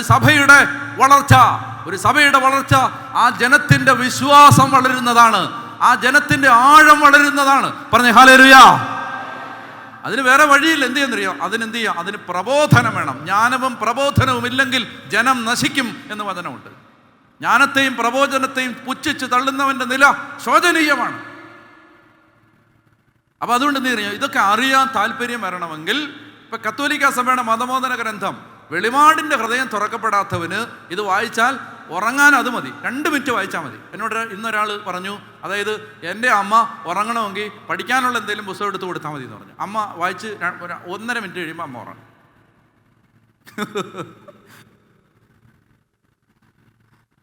മനസ്സിലായോ? ഒരു വെളിപാടിൻ്റെ ഹൃദയം ഇല്ലെങ്കിൽ ഇതെല്ലാം വായിക്കുമ്പോൾ ഉറക്കം വരും.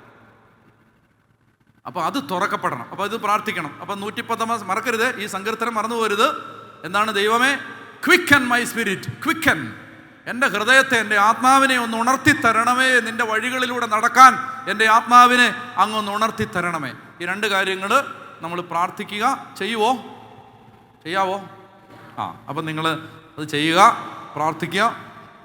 അപ്പോൾ കർത്താവ് നമുക്ക് കൂടുതൽ ബോധ്യങ്ങൾ തരും. എനിക്കാണേലും പറയാനൊരു കൃപ തരും, നിങ്ങൾക്കാണേലും കേൾക്കുന്നത് പെട്ടെന്ന് ഗ്രഹിക്കാനുള്ള കൃപ തരും. അങ്ങനെയാണെങ്കിൽ നമുക്ക് എളുപ്പമായിരിക്കും. ഞാൻ പറയുന്നത് ഗ്രഹിച്ചില്ലെങ്കിൽ ഞാൻ ടയേർഡാവും, ഞാൻ മടുത്തു പോവും. അപ്പോൾ എന്നാൽ നിങ്ങൾ ഗ്രഹിക്കുകയാണെങ്കിൽ എനിക്ക് വീണ്ടും കിട്ടിക്കൊണ്ടിരിക്കും. എനിക്ക് ഫ്രീ ആയിട്ട് തരാനും പറ്റും എന്ന് പറഞ്ഞാൽ ആയാസമില്ലാതെ തരാൻ പറ്റും. അപ്പോൾ അത് ഒരു കൃപയിൽ അഭിഷേകത്തിൽ നടക്കണം. നിങ്ങൾ നന്നായിട്ട് പ്രാർത്ഥിച്ച് വരിക.